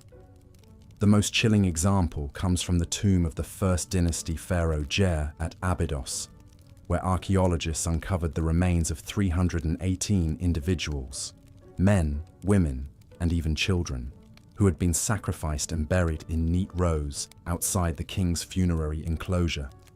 The scale of the carnage is staggering, the largest known case of human sacrifice in ancient Egypt. The victims appear to have been palace servants, members of the royal household who were selected to serve the king in death as they had in life. They were likely killed by strangulation or a blow to the head, their bodies hastily mummified and buried with minimal grave goods. Some were even interred in coffins bearing their own names, a poignant reminder of their individual identities and the violent fate that awaited them. What could have motivated such a mass slaughter? For the pharaoh and his priests, it was a natural extension of the king's divine power, his ability to command obedience and service, even beyond the grave. The servants were seen as privileged to be chosen for this sacred duty, their sacrifice a necessary part of ensuring the pharaoh's eternal well-being. But one can only imagine the terror and despair of those selected, knowing they would soon be joining their master in death. This disturbing practice appears to have been relatively short-lived, dying out by the end of the Old Kingdom. But it speaks to the incredible power and allure of the afterlife in ancient Egyptian culture, and the extreme lengths to which some pharaohs would go to secure their place in it. The idea of an eternal existence beyond death, where the pharaoh would reign supreme among the gods, was so intoxicating that it justified even the most horrific acts of violence and sacrifice. And it wasn't just human servants who. As the centuries passed, ancient Egypt's New Kingdom period gave way to the Late Period, a time of foreign invasions and rule by outside powers. The Libyans, Nubians, Assyrians and Persians all took their turn at the helm, wresting control of Egypt from native pharaohs. But perhaps no foreign power left quite as indelible a mark as Alexander the Great and the Greek Macedonian Ptolemaic dynasty he left in his wake. In 332 BC, Alexander the Great swept into Egypt, wresting it from Persian control. After being crowned pharaoh in Memphis, he founded the great seaside city of Alexandria, soon to become a cosmopolitan center of Greek culture and learning. But Alexander's reign as pharaoh was cut short by his untimely death in 323 BC. In the chaotic aftermath, his general Ptolemy Wunsota seized control of Egypt, installing himself as the first pharaoh of the Ptolemaic dynasty that would rule for the next 275 years. The Ptolemaic pharaohs were a fascinating fusion of Greek and Egyptian culture. They adopted many Egyptian royal traditions and religious practices to legitimize their rule in the eyes of their subjects. Ptolemy III's son and successor, Ptolemy II Philadelphus, even instituted worship of the deified Alexander, cleverly positioning the Ptolemies as successors to Alexander's divine rule. Yet at the same time, the Ptolemies remained resolutely Greek, marrying their siblings in the Egyptian royal tradition, but giving their children Greek names and hiring Greek architects to reshape Alexandria's landscape in the style of their homeland. One of the most audacious Ptolemaic building projects was surely the Pharos lighthouse, constructed on the orders of Ptolemy I Soter. Standing an astonishing 330 feet tall, this wonder of the ancient world guided ships into Alexandria's harbour with its blazing fire at night. The Ptolemies also built grand temples in the traditional Egyptian style, like the Temple of Horus at Edfu and the Temple of Isis on the island of Philae. But they added their own Greek flourishes, inscribing their names in hieroglyphs, but also Greek on temple walls. The most famous Ptolemaic pharaoh of all was of course Cleopatra VII, the last pharaoh of ancient Egypt. But the Ptolemaic dynasty's notorious incestuous marriages produced more than one ambitious, powerful queen over the centuries. Take Berenice II, wife of Ptolemy III Euergetes. When her husband left to fight in the Third Syrian War in 246 BC, Berenice vowed to the goddess Aphrodite that she would cut off her long, luxurious hair if Ptolemy returned home safely. And she made good on her promise, placing her shorn tresses in Aphrodite's temple. The hair later mysteriously vanished, but court astronomer Conon of Samos, perhaps trying to get back in the queen's good graces, claimed that Aphrodite had been so touched by the offering that she placed Berenice's hair in the sky as the constellation Coma Berenices, or Berenice's hair. The Ptolemaic pharaohs were also no strangers to court intrigues and power struggles. One of the most dramatic examples came after the death of Ptolemy IV in 204 BC. His young son Ptolemy V, not even 6 years old, was next in line for the throne. But the boy king's regents, Agathocles and Sosibius, weren't about to give up their influence and power. They did the unthinkable, having the young pharaoh's mother, Arsinoe, murdered to secure their own positions. The common people, who had loved Queen Arsinoe, were outraged when they got wind of the sordid plot. They besieged the royal palace, dragging Agathocles and his family out and lynching them in the street. The grisly scene was a stark reminder that while the Ptolemaic pharaohs styled themselves as god kings, they were all too human and vulnerable to the wrath of their subjects. The Ptolemaic era was a time when much of the ancient Egyptian culture and religion we know today was compiled and recorded for posterity. The Ptolemies were great patrons of the arts, sciences, and literature. It was at the Great Library of Alexandria that Manetho, an Egyptian priest and historian, wrote his Egyptiaca. This 3-volume work, now largely lost, compiled the first comprehensive list of Egyptian pharaohs and divided their reigns into 30 dynasties. The framework we still use to parse ancient Egyptian chronology today, and it was under the Ptolemies that the Egyptian priest scribe Hor of Sebennytos penned a fascinating papyrus that has come to be known as the Dream Book. This enigmatic text lists nearly 200 different dreams and their supposed meanings.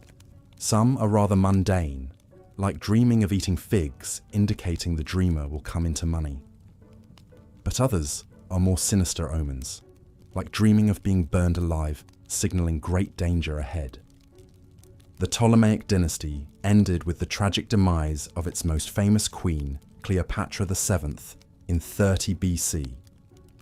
After picking the losing side in the Roman Civil War between Mark Antony and Octavian, Cleopatra took her own life, allegedly by the bite of a poisonous asp, rather than be paraded through the streets of Rome as a war trophy. With Cleopatra's death, the long line of divine pharaohs finally came to a close, and Egypt became a province of the Roman Empire. But the 3,000-year legacy the pharaohs left behind still endures. Every magnificent monument, every golden tomb treasure, every tall tale recorded on temple walls or papyrus scrolls has kept their larger-than-life stories alive. The pharaohs built ancient Egypt into a flourishing civilization that has captured imaginations for millennia, and will likely continue to do so for as long as the pyramids still stand. The mystique of the pharaohs lies in how, even at the distance of thousands of years, they still seem to straddle the line between gods and mortals, the natural and supernatural. The truth is, the pharaohs were both extraordinary and all too human. They performed mind-boggling feats of engineering, artistic, and cultural achievement that have rarely been matched. But they could also be petty, superstitious, ruthless, and tyrannical. They were a bundle of fascinating contradictions, chasing immortality while grappling with all the flaws and frailties of being human. So perhaps that's why, for all their power and pomp, the pharaohs still speak to us today.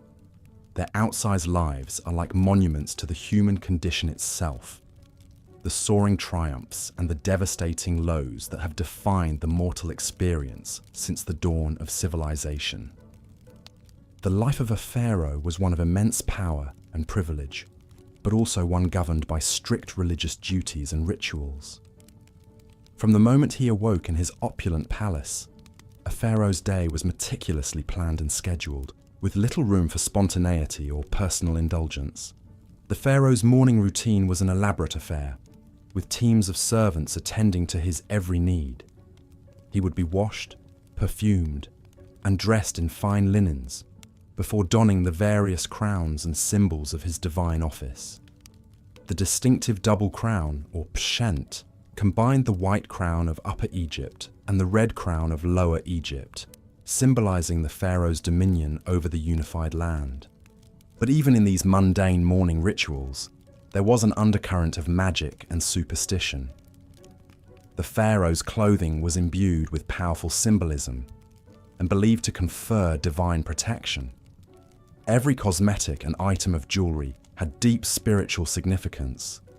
Even the pharaoh's daily ablutions were a sacred rite, with priests reciting spells and incantations as sacred water from the Nile was poured over his head. With his regalia in place, the pharaoh would then consume a light breakfast before beginning his packed schedule of daily duties.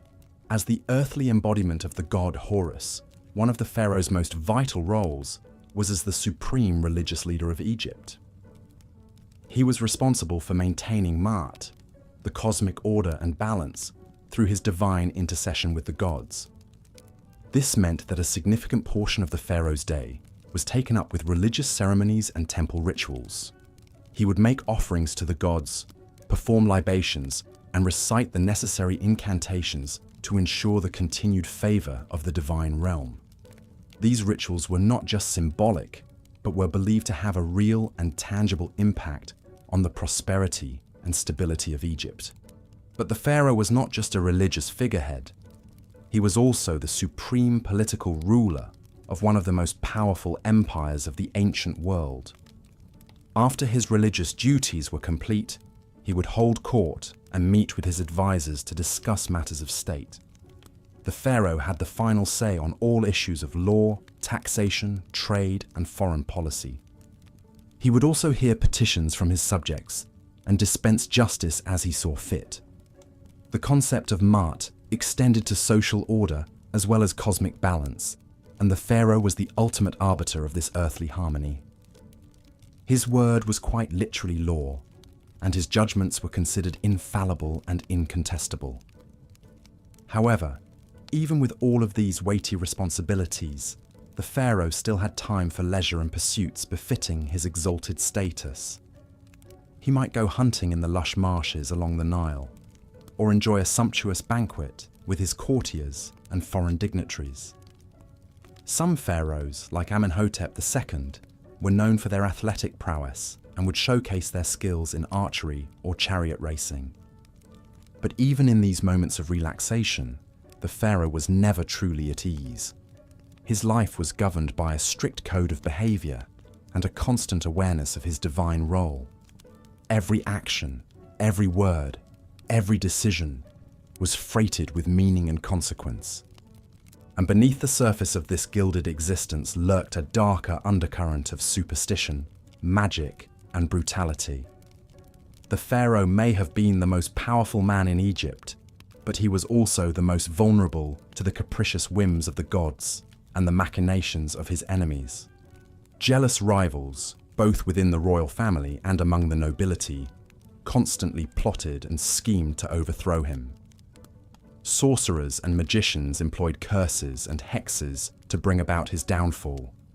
Even the common people, though they revered the pharaoh as a living god, could turn against him if they felt he had failed in his divine duties.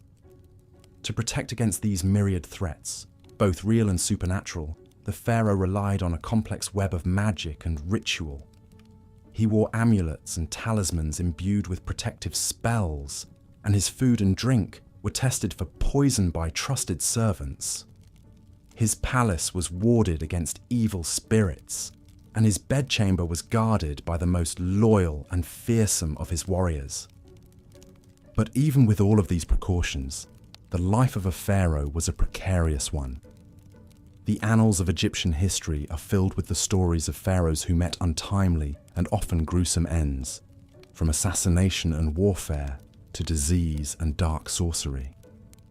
In the end, the pharaoh was as much a prisoner of his divine role as he was its beneficiary. For all of his power and privilege, he was ultimately a slave to the crushing weight of tradition, superstition, and the unyielding expectations of his gods and his people. The life of a pharaoh was indeed a gilded cage, opulent and glittering on the outside, but constricting and suffocating within.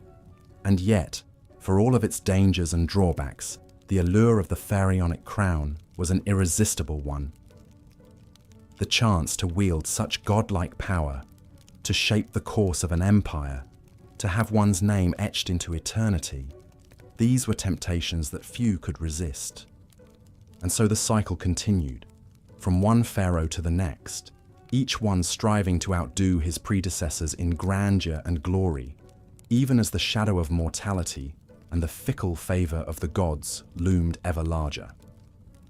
Such was the burden and the blessing of the pharaohs, the god-kings of ancient Egypt, whose lives and legacies continue to fascinate and enthrall us to this day. But the pharaonic crown was a heavy one, both literally and figuratively. The great golden headdresses and crowns worn by the pharaohs could weigh up to 5 pounds, a physical reminder of the weighty responsibilities they carried. And for all of their divine status and earthly power, the pharaohs were still mortal men, subject to the same fears, frailties, and vices as any other. Perhaps nowhere was this more evident than in the royal court, where the pharaoh was surrounded by a vast retinue of family, advisors, courtiers, and servants. While the pharaoh may have been the supreme ruler of Egypt, he still had to navigate the treacherous waters of court politics and intrigue on a daily basis. At the center of this was the royal family itself. The pharaoh typically had multiple wives, including a chief queen who held a special status and would bear the pharaoh's heir. But he also had a vast harem of lesser wives and concubines, many of whom were foreign princesses sent as diplomatic gifts to cement alliances with other nations. This complex web of marriages and liaisons was not just about pleasure or politics.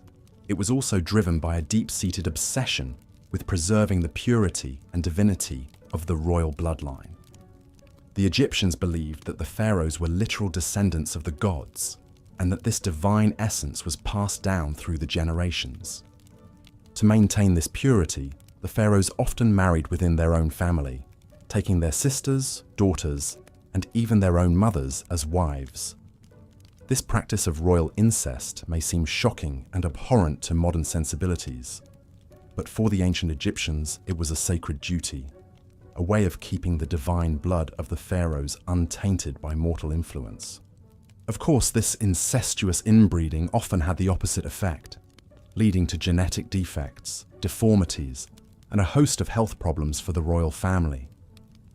The mummies of several pharaohs, including the famous King Tutankhamun, show clear signs of congenital disabilities and chronic illnesses that were likely the result of generations of close familial marriages.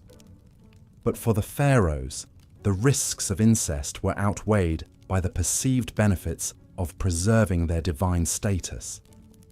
And in a society where the pharaoh was seen as a living god, there was no higher priority than maintaining the purity and power of the royal line. This obsession with divine kingship also had profound implications for the role of women in ancient Egyptian society. While women in general had more rights and freedoms than in many other ancient cultures, the power of the pharaonic throne was still very much a male domain. There were, however, a few notable exceptions to this rule. Perhaps the most famous of these was Hatshepsut, a queen who took on the full powers and regalia of a pharaoh and ruled Egypt in her own right for over 2 decades. Hatshepsut was a master politician and propagandist, commissioning statues and monuments that depicted her as a powerful and legitimate ruler, complete with the traditional false beard worn by male pharaohs. She even went so far as to have herself portrayed as a male in many of her official depictions, a way of asserting her divine right to rule. But Hatshepsut's reign was the exception rather than the rule, and her successor Thutmose III went to great lengths to erase her memory and her monuments after her death. For the most part, the divine kingship of the pharaohs remained a strictly masculine affair, with women relegated to supporting roles as queens, mothers, and daughters. This gender imbalance also extended to the royal succession, which was often a bloody and brutal affair. While the pharaonic crown typically passed from father to son, there was no formal system of primogeniture, and rival princes and factions would often vie for power in the event of an unclear or contested succession. These power struggles could turn deadly, with rivals resorting to assassination, exile, or outright civil war to seize the throne. The most famous example of this was perhaps the mysterious death of Tutankhamun, who many historians believe was murdered by his advisor and successor, in order to clear the path for his own ascension. Even when the succession was clear, the new pharaoh often faced challenges and threats to his rule from within his own family. Brothers, uncles, and cousins, who had been passed over for the throne, might plot and scheme to overthrow the new king, while disgruntled nobles and regional governors could use their wealth and influence to foment rebellion and unrest. To counter these threats, the pharaohs relied on a combination of political savvy, military might, and divine propaganda. They would reward loyal followers with titles, lands, and wealth, while ruthlessly suppressing any signs of dissent or disloyalty. They would also go to great lengths to emphasize their own divine status and right to rule, commissioning grand monuments and temples that celebrated their godly power and accomplishments. But even the mightiest pharaoh was still mortal, and the spectre of death loomed large over the royal court. The Egyptians believed that the pharaoh's divine essence would live on in the afterlife, where he would join the gods in an eternal paradise. But to achieve this immortality, the pharaoh's body had to be preserved and protected, along with all the trappings of his earthly power and status. This belief in the afterlife was the driving force behind the construction of the Great Pyramids, the massive tombs that have become synonymous with ancient Egyptian culture. These monumental structures were not just grand displays of wealth and power. They were also elaborate machines designed to launch the pharaoh's soul into the heavens and ensure his eternal life among the gods. The process of preparing a pharaoh for the afterlife was a long and elaborate one, beginning even before his death. As soon as a new pharaoh took the throne, work would begin on his tomb and mortuary temple, which could take decades to complete. The pharaoh would be intimately involved in the planning and design of these structures, choosing the location, the layout, and the decorative program that would adorn the walls. At the same time, the pharaoh would begin accumulating the vast array of grave goods and treasures that would accompany him into the afterlife. These could include everything from furniture and clothing to jewelry and weapons, as well as huge stockpiles of food and drink to sustain the pharaoh on his journey. But perhaps the most vital component of the pharaoh's afterlife preparations was the process of mummification, which would transform his mortal body into an eternal vessel for his divine spirit. This was a long and complex process that could take up to 70 days to complete, involving the removal of internal organs, the desiccation of the body with natron salts, and the careful wrapping of the corpse in layers of linen bandages. The mummification process was overseen by a special class of priests, known as the embalmers, who worked in secret and were considered to be in direct contact with the gods. They would recite special prayers and incantations at each stage of the process, imbuing the mummy with magical spells and protections that would ensure its safe passage into the afterlife. Once the mummy was complete, it would be placed inside a series of nested coffins, each one more elaborate and expensive than the last. The outermost coffin would often be made of solid gold and adorned with intricate carvings and inlays, a fitting vessel for the divine remains of the pharaoh. The mummy and its coffins would then be transported in a grand procession to the pharaoh's tomb, where they would be sealed away in a hidden burial chamber, along with all of the pharaoh's grave goods and treasures.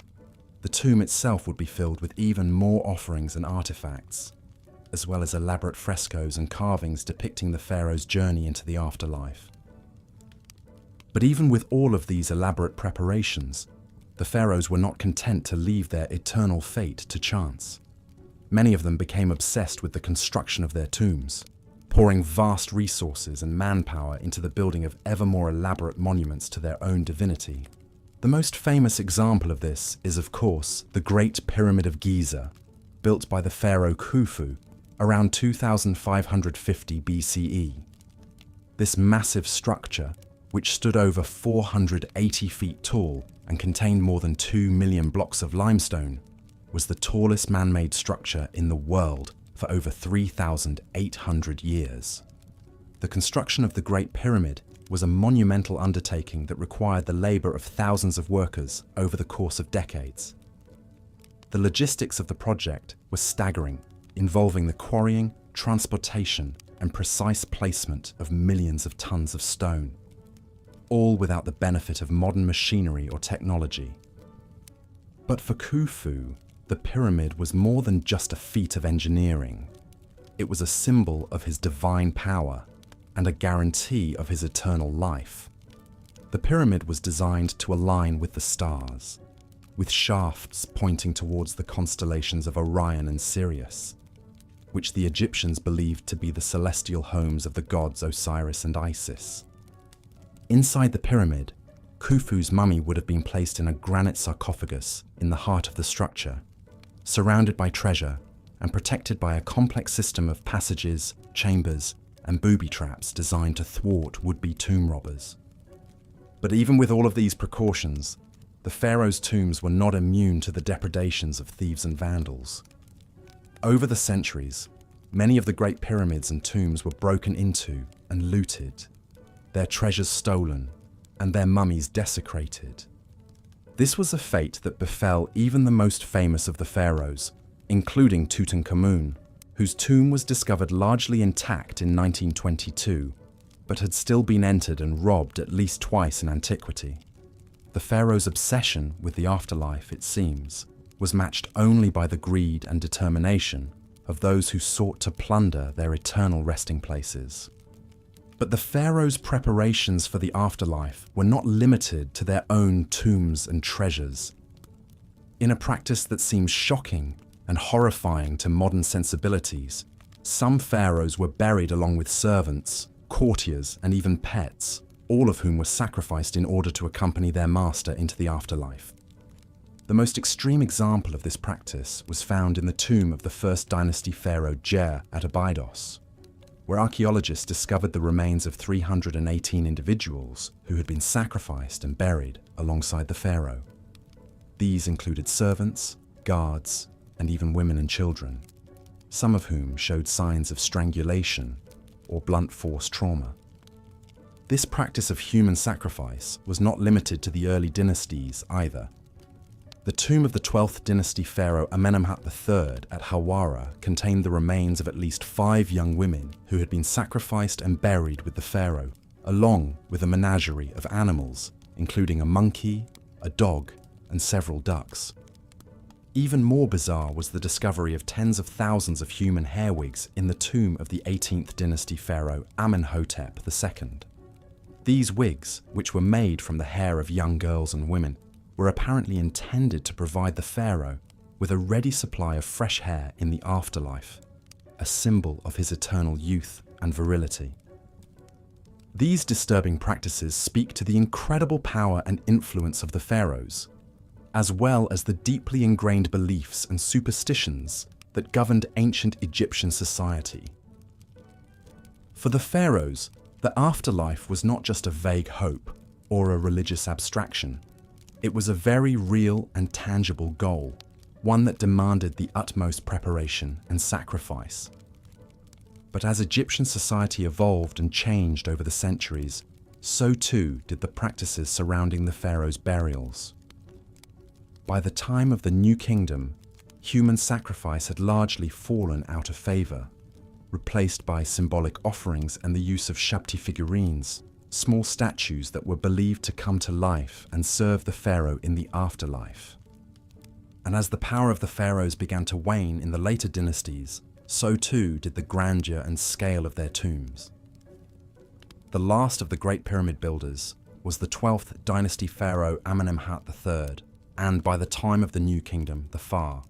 As we've seen, the lives of the pharaohs were a complex tapestry woven from the threads of divine power, mortal excess, and an unshakable fixation on the afterlife.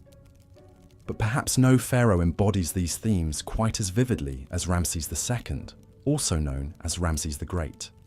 Born around 1303 BCE, Ramses was the third pharaoh of the 19th dynasty, and he would go on to become the most celebrated and most prolific builder in all of ancient Egyptian history. He ruled for an astonishing 66 years, fathered over 100 children, and left an indelible mark on the landscape of Egypt with his colossal building projects. From the moment he took the throne, Ramses set out to immortalize his legacy in stone. He didn't just build temples and monuments, he built cities.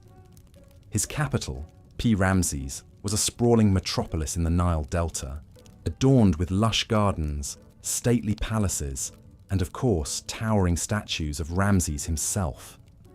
The city was a testament to Ramses' wealth, power, and unrivaled ego. But Ramses didn't just build on a grand scale. He built with a singular purpose: to ensure his own glorification and immortality. Every temple, every obelisk, every statue was emblazoned with his name and his image.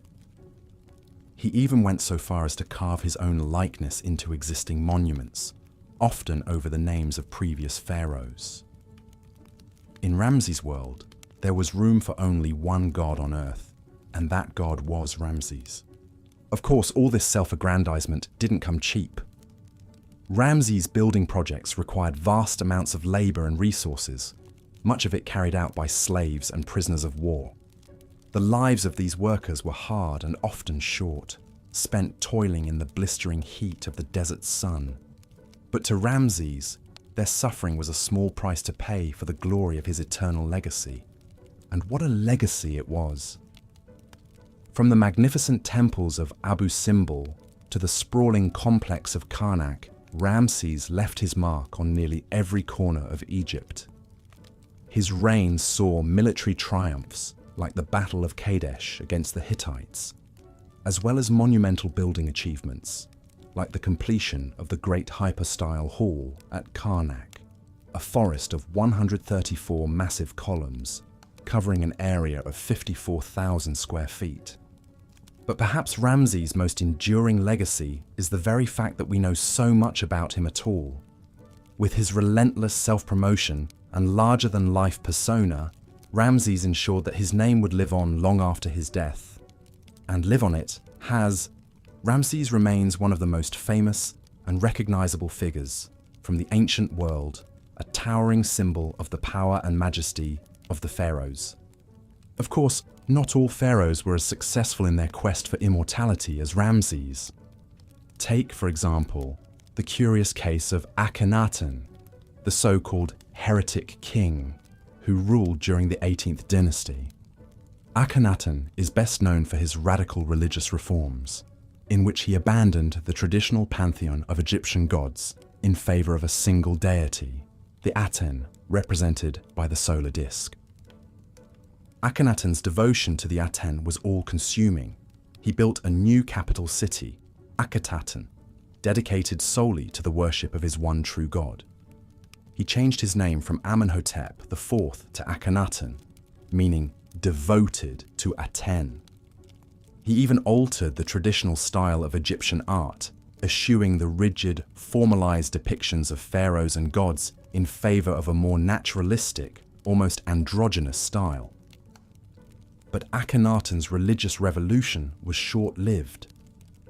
After his death, his successors quickly abandoned Akhetaten and returned to the old gods, going so far as to deface and dismantle Akhenaten's monuments and temples.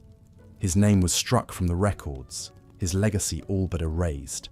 In the end, Akhenaten's single-minded devotion to his god led not to immortality, but to obscurity. And then there's the sad story of Tutankhamun, better known to us as King Tut. Tutankhamun is perhaps the most famous pharaoh of all time, thanks in large part to the stunning discovery of his intact tomb in 1922. But the life of this young king was marked by tragedy from the very start. Tutankhamun was born into a royal family in crisis. His father was none other than Akhenaten, and his mother was likely Akhenaten's own sister. Inbreeding was not uncommon among the Egyptian royalty, who believed that keeping the royal bloodline pure was essential to maintaining their divine status. But it also led to a host of genetic problems, including the congenital defects that plagued Tutankhamun throughout his short life. When Tutankhamun took the throne around the age of 9, he inherited a kingdom in chaos. Akhenaten's religious reforms had alienated the powerful priesthood and destabilized the country. Tutankhamun's advisors, including the Vizier I and the General Horemheb, set about restoring the old order, reopening the temples, and re-establishing the cult of Amun. But Tutankhamun himself was a frail and sickly child, beset by a host of physical ailments. He suffered from a cleft palate, a clubbed foot, and a severe overbite. He walked with a cane and may have even suffered from a rare genetic disorder called Klippel-Feil syndrome, which causes the fusion of the vertebrae in the neck. Despite his physical limitations, Tutankhamun did his best to fulfill his duties as pharaoh. He oversaw the restoration of the old temples and commissioned new building projects, including his own tomb in the Valley of the Kings. But his reign was cut tragically short. Tutankhamun died around the age of 19, possibly from an infection caused by a broken leg. The story of Tutankhamun is a poignant reminder of the human frailty that lurked behind the facade of divine power. For all their wealth and influence, the pharaohs were still mortal men, subject to the same flaws and weaknesses as the rest of us. And yet, through the enduring legacy of their tombs and their treasures, they achieved a kind of immortality after all, not as gods, but as enduring symbols of a fascinating and mysterious world that continues to captivate us to this day. As we've journeyed through the lives of these legendary rulers, from the excesses of Ramses to the enigma of Akhenaten to the tragedy of Tutankhamun, one thing becomes clear. The pharaohs were as complex and multifaceted as the civilization they ruled. They were gods and men, builders and destroyers, visionaries and tyrants. They lived lives of unimaginable splendor and opulence, but they were also haunted by the specter of death and the relentless pursuit of immortality. In the end, perhaps it is this very complexity that makes the pharaohs so endlessly fascinating to us. They were not just historical figures, but mythic archetypes, embodying the timeless themes of power, ambition, and the search for meaning in the face of mortality. And through the enduring legacy of their monuments and their stories, they continue to speak to us across the millennia, whispering secrets of a world long vanished but never truly lost. As we marvel at the pyramids and the temples, the golden masks and the hieroglyphic inscriptions, we are reminded of the indomitable human spirit that drove these ancient kings to reach for the stars. And we are humbled by the realization that, for all their godlike power, they were ultimately as mortal as the rest of us, subject to the same joys and sorrows, triumphs and tragedies that define the human experience.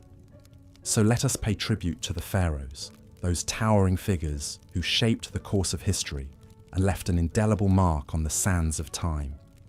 Let us remember them not just as distant mythical figures, but as flesh and blood human beings, with all their flaws and foibles, their dreams and their despairs. And let us learn from their stories, both the inspiring and the cautionary, as we navigate our own paths through the shifting sands of life. For in the end, the legacy of the pharaohs is not just a matter of bricks and mortar, gold and granite. It is a testament to the enduring power of the human spirit, to our unquenchable thirst for meaning and purpose, for beauty and transcendence. And it is a reminder that, no matter how mighty we may become, we are all part of a tapestry far greater and more enduring than any one of us can ever hope to be. So let us give thanks for the pharaohs and for all those who came before and after them, who strived and struggled and left their mark upon the world. And let us carry their stories with us as we venture forth into the unknown, armed with the wisdom of the ages and the courage of our convictions. For in the end, the measure of a life is not in the splendor of its monuments or the grandeur of its tombs, but in the love and compassion we show to one another, and in the legacy of hope and resilience we leave behind. And in this, the pharaohs, for all their flaws and failings, have much to teach us still. As we delve deeper into the shadowy world of the pharaohs, we must also acknowledge the intricate web of royal relationships and rivalries that shape their lives and legacies. Behind the gilded facades of the palaces, a complex tapestry of family dynamics, political alliances, and power struggles played out, often with devastating consequences. At the heart of the royal household was the pharaoh's inner circle of queens, concubines, and children. While the pharaoh was the supreme ruler, his queens could wield significant influence, particularly if they bore him a male heir. The great royal wife, or chief queen, held a privileged position and might even rule as regent if the pharaoh died before his successor came of age. Such was the case with Hatshepsut, who boldly assumed the full powers and regalia of a pharaoh herself, after the death of her husband, Thutmose II. But alongside these influential queens were countless lesser wives and concubines who populated the royal harem. These women, often from noble families or foreign princesses sent to cement diplomatic ties, vied for the pharaoh's favor and the chance to bear his children. The royal court buzzed with gossip, intrigue, and shifting alliances as different factions jockeyed for position. Most disturbing of all were the instances of incest that occurred within the royal family. Pharaohs often married their own sisters or half-sisters, and occasionally even their daughters, to keep the royal bloodline pure. It was believed that the pharaoh, as a living god, could only beget a legitimate heir through union with another divinity, even if that meant keeping it in the family. This practice may have contributed to genetic disorders and abnormalities in some royal offspring. Of course, not all royal siblings married each other. Some rivalries between princes and princesses burned red hot, exploding into murderous power grabs. Take, for example, the suspected plot by Ramses III's secondary wife Tiye to assassinate the pharaoh and install her own son, Pentawir, on the throne instead of the chosen Crown Prince Ramses IV. Ancient papyrus court records paint a chilling picture of a harem conspiracy that ended in convictions and executions. Even the legendary Cleopatra VII, last of the Ptolemaic dynasty, was no stranger to ruthless family rivalries. She allegedly had her own younger sister Arsinoe IV murdered to solidify her claim to the throne. In a world where royal blood was both a ticket to power and a reason to be eliminated by one's rivals, perhaps the frequent depictions of the pharaoh smiting his enemies take on an even darker meaning. But beyond the backstabbing intrigues of the royal court, the pharaoh's family relationships could also be touchingly human. Ramses II, for instance, honored his chief queen Nefertari with a lavishly decorated tomb and a magnificent temple at Abu Simbel. And even the oft-vilified Akhenaten, who upended Egyptian religion and art during his reign, is shown in tender scenes with his wife Nefertiti and their daughters. In the end, perhaps these familial bonds offered a bit of solace and sanity in the gilded cage of the royal palace. But make no mistake, being a pharaoh's relative was a double-edged sword that could cut short even the most regal life. From the incestuous unions to the cutthroat rivalries, the twisted family trees of the pharaohs bore strange and often poisonous fruit. The royal family was the most exclusive club in ancient Egypt, and possibly the most dangerous. As we turn now to examine the pharaoh's exalted role as a living god on earth, keep in mind the tangled human relationships that lurked beneath that lofty divine surface. The pharaoh may have been the sun around which the Egyptian universe revolved, but the gravity of family and political forces also yanked him in unpredictable directions, even as he strove to maintain cosmic order and harmony. In the worldview of the ancient Egyptians, the pharaoh was no mere mortal ruler. He, or in rare cases she, was a living god, the divine embodiment of the falcon-headed sky god, Horus on earth. As the intermediary between the heavenly realm of the gods and the earthly domain of humans, the pharaoh played a vital role in maintaining Ma'at, the cosmic order, balance, and justice that held chaos at bay. This concept of divine kingship elevated the pharaoh to a superhuman status and imbued his every action with cosmic significance. From the moment of his coronation, when he assumed the double crown of Upper and Lower Egypt, the pharaoh ceased to be fully human and became a conduit for divine power. His word was law, his decrees were the will of the gods, and his very being was sacrosanct. One of the most visible manifestations of the pharaoh's divinity were the sprawling temple complexes that dotted the land.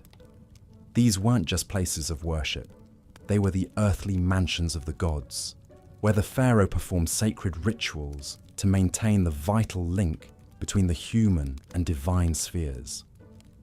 The grandest of these temples, like the Karnak complex in Thebes or the Luxor temple downstream, were cities unto themselves, bustling with priests, craftsmen, and servants, all dedicated to serving the pharaoh god.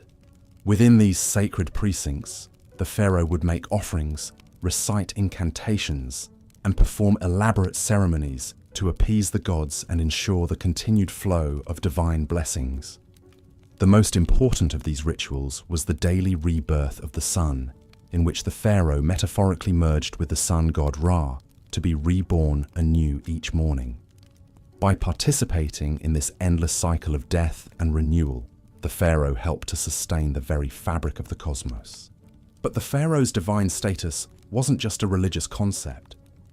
It had far-reaching implications for Egyptian society and politics as well.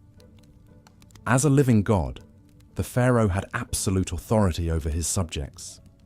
His word was law, and his commands were not to be questioned. Obedience to the pharaoh was equated with piety, and rebellion against him was tantamount to sacrilege. This godlike power could be intoxicating, and some pharaohs took their divine status to disturbing extremes. Perhaps the most notorious example was Amenhotep IV, better known as Akhenaten, who upended centuries of Egyptian religious tradition by proclaiming the sun disk Aten as the one true god and himself as its sole prophet. In a burst of religious fervor, Akhenaten ordered the names and images of other gods to be erased, closed their temples, and even moved the capital to a remote desert site he called Akhenaten, or Horizon of the Aten. While Akhenaten's religious revolution was short-lived, it showcased the immense power and influence a pharaoh could wield as a divine ruler. The fact that he could single-handedly overturn the entire pantheon of Egyptian gods and impose a new state religion by sheer force of will speaks volumes about the pharaoh's godlike authority. But even in less tumultuous times, the pharaoh's divinity set him apart from the rest of Egyptian society. He was a remote, awe-inspiring figure, rarely seen in public outside of carefully stage-managed appearances. His subjects approached him with a mixture of reverence and terror, prostrating themselves in his presence and averting their eyes from his divine radiance. Even his courtiers and officials had to tread carefully, lest they overstep their bounds and incur his godly wrath. In a very real sense, the pharaoh was the linchpin that held the entire edifice of ancient Egyptian civilization together. As long as he performed his divine duties and maintained Ma'at, the cosmic order, all was well. But if he faltered or failed in his responsibilities, it could spell disaster for the whole land. A weak or ineffectual pharaoh could lead to chaos, famine, and invasion, while a tyrannical or impious one risked offending the gods and bringing down divine retribution. It's no wonder then that the Egyptians invested so much time, labor, and resources into exalting and glorifying their pharaohs. The colossal statues, soaring obelisks, and lavish tomb complexes were all testament to the pharaoh's superhuman status and enduring legacy. They were also a way of bolstering his divine power and reinforcing his vital role in the cosmic order. But as we'll see in the next chapter, this obsession with the pharaoh's divinity reached its apex in the very last place one might expect, the tomb. For the ancient Egyptians, death was not the end for a pharaoh, but merely a transition to an even more exalted state of being. And they would go to extraordinary, even horrifying lengths to ensure their divine ruler had everything he needed for the journey. The flickering torchlight casts an eerie glow on the rough-hewn walls of the tomb, as if the very shadows are alive with the weight of ages past. The air is thick with the acrid tang of incense and the musty odor of death, a cloying perfume that clings to the nostrils and the back of the throat. Deeper and deeper we descend into the very bowels of the earth, following in the footsteps of the pharaoh on his final journey into the afterlife. For the ancient Egyptians, death was not something to be feared, but rather a doorway to a new and glorious existence. They believed that life on earth was but a brief prelude to an eternal hereafter, where the deceased would dwell in paradise with the gods, feasting and making merry for all eternity. But to achieve this blessed state, one had to be properly prepared, both spiritually and materially. And no one was better prepared for the afterlife than the pharaohs. From the moment they ascended the throne, they began planning for their eventual demise with a single-minded focus that bordered on the obsessive. Vast resources were poured into the construction of their tombs and funerary temples, veritable cities of the dead that would serve as their eternal abodes. The most iconic of these, of course, are the Great Pyramids that loom over the Giza plateau. These monumental structures, built during the Old Kingdom, were more than just tombs. They were cosmic engines, designed to launch the pharaoh's soul into the heavens to take its place among the stars. The pyramid's smooth, sloping sides were meant to evoke the primordial mound of creation, while its precise alignment to the cardinal points mirrored the order and symmetry of the cosmos itself. But even more vital than the tomb itself was the complex process of preparing the pharaoh's body for the afterlife. The ancient Egyptians believed that the physical form was just as important as the spiritual essence, and that the two had to be preserved together for eternity. And so, in the sacred rites of mummification, the pharaoh's corpse was transformed from a lifeless husk into a vessel for immortality. For 70 days, the body was dried and desiccated with natron salt, its organs removed and carefully preserved in canopic jars. Then, in an elaborate ritual that could take weeks, the mummy was anointed with sacred oils, wrapped in countless layers of linen bandages, and adorned with protective amulets and jewelry. The face was often covered with a lifelike mask of gold and precious stones, an idealized portrait of the pharaoh in all his divine glory. But the pharaoh's journey was far from over. Once the mummy was complete, it had to be transported to the tomb in a grand funerary procession, accompanied by priests chanting hymns and spells to ward off evil spirits.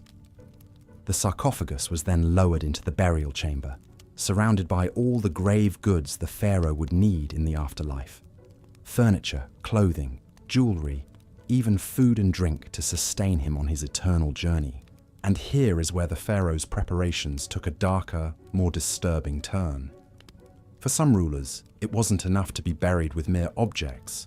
They wanted to be accompanied by actual living servants, ready to attend to their every whim in the hereafter.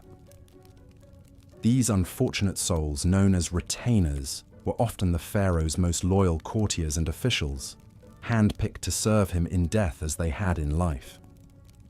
The practice of human sacrifice was not uncommon in the early dynasties of ancient Egypt, particularly during the First Dynasty.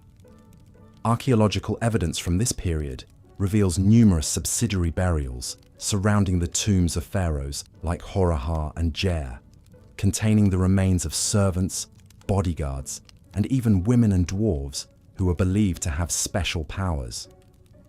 One of the most chilling examples comes from the tomb of King Jer at Abydos, where the remains of over 300 individuals were found buried in neat rows, like a macabre honor guard flanking the pharaoh's final resting place.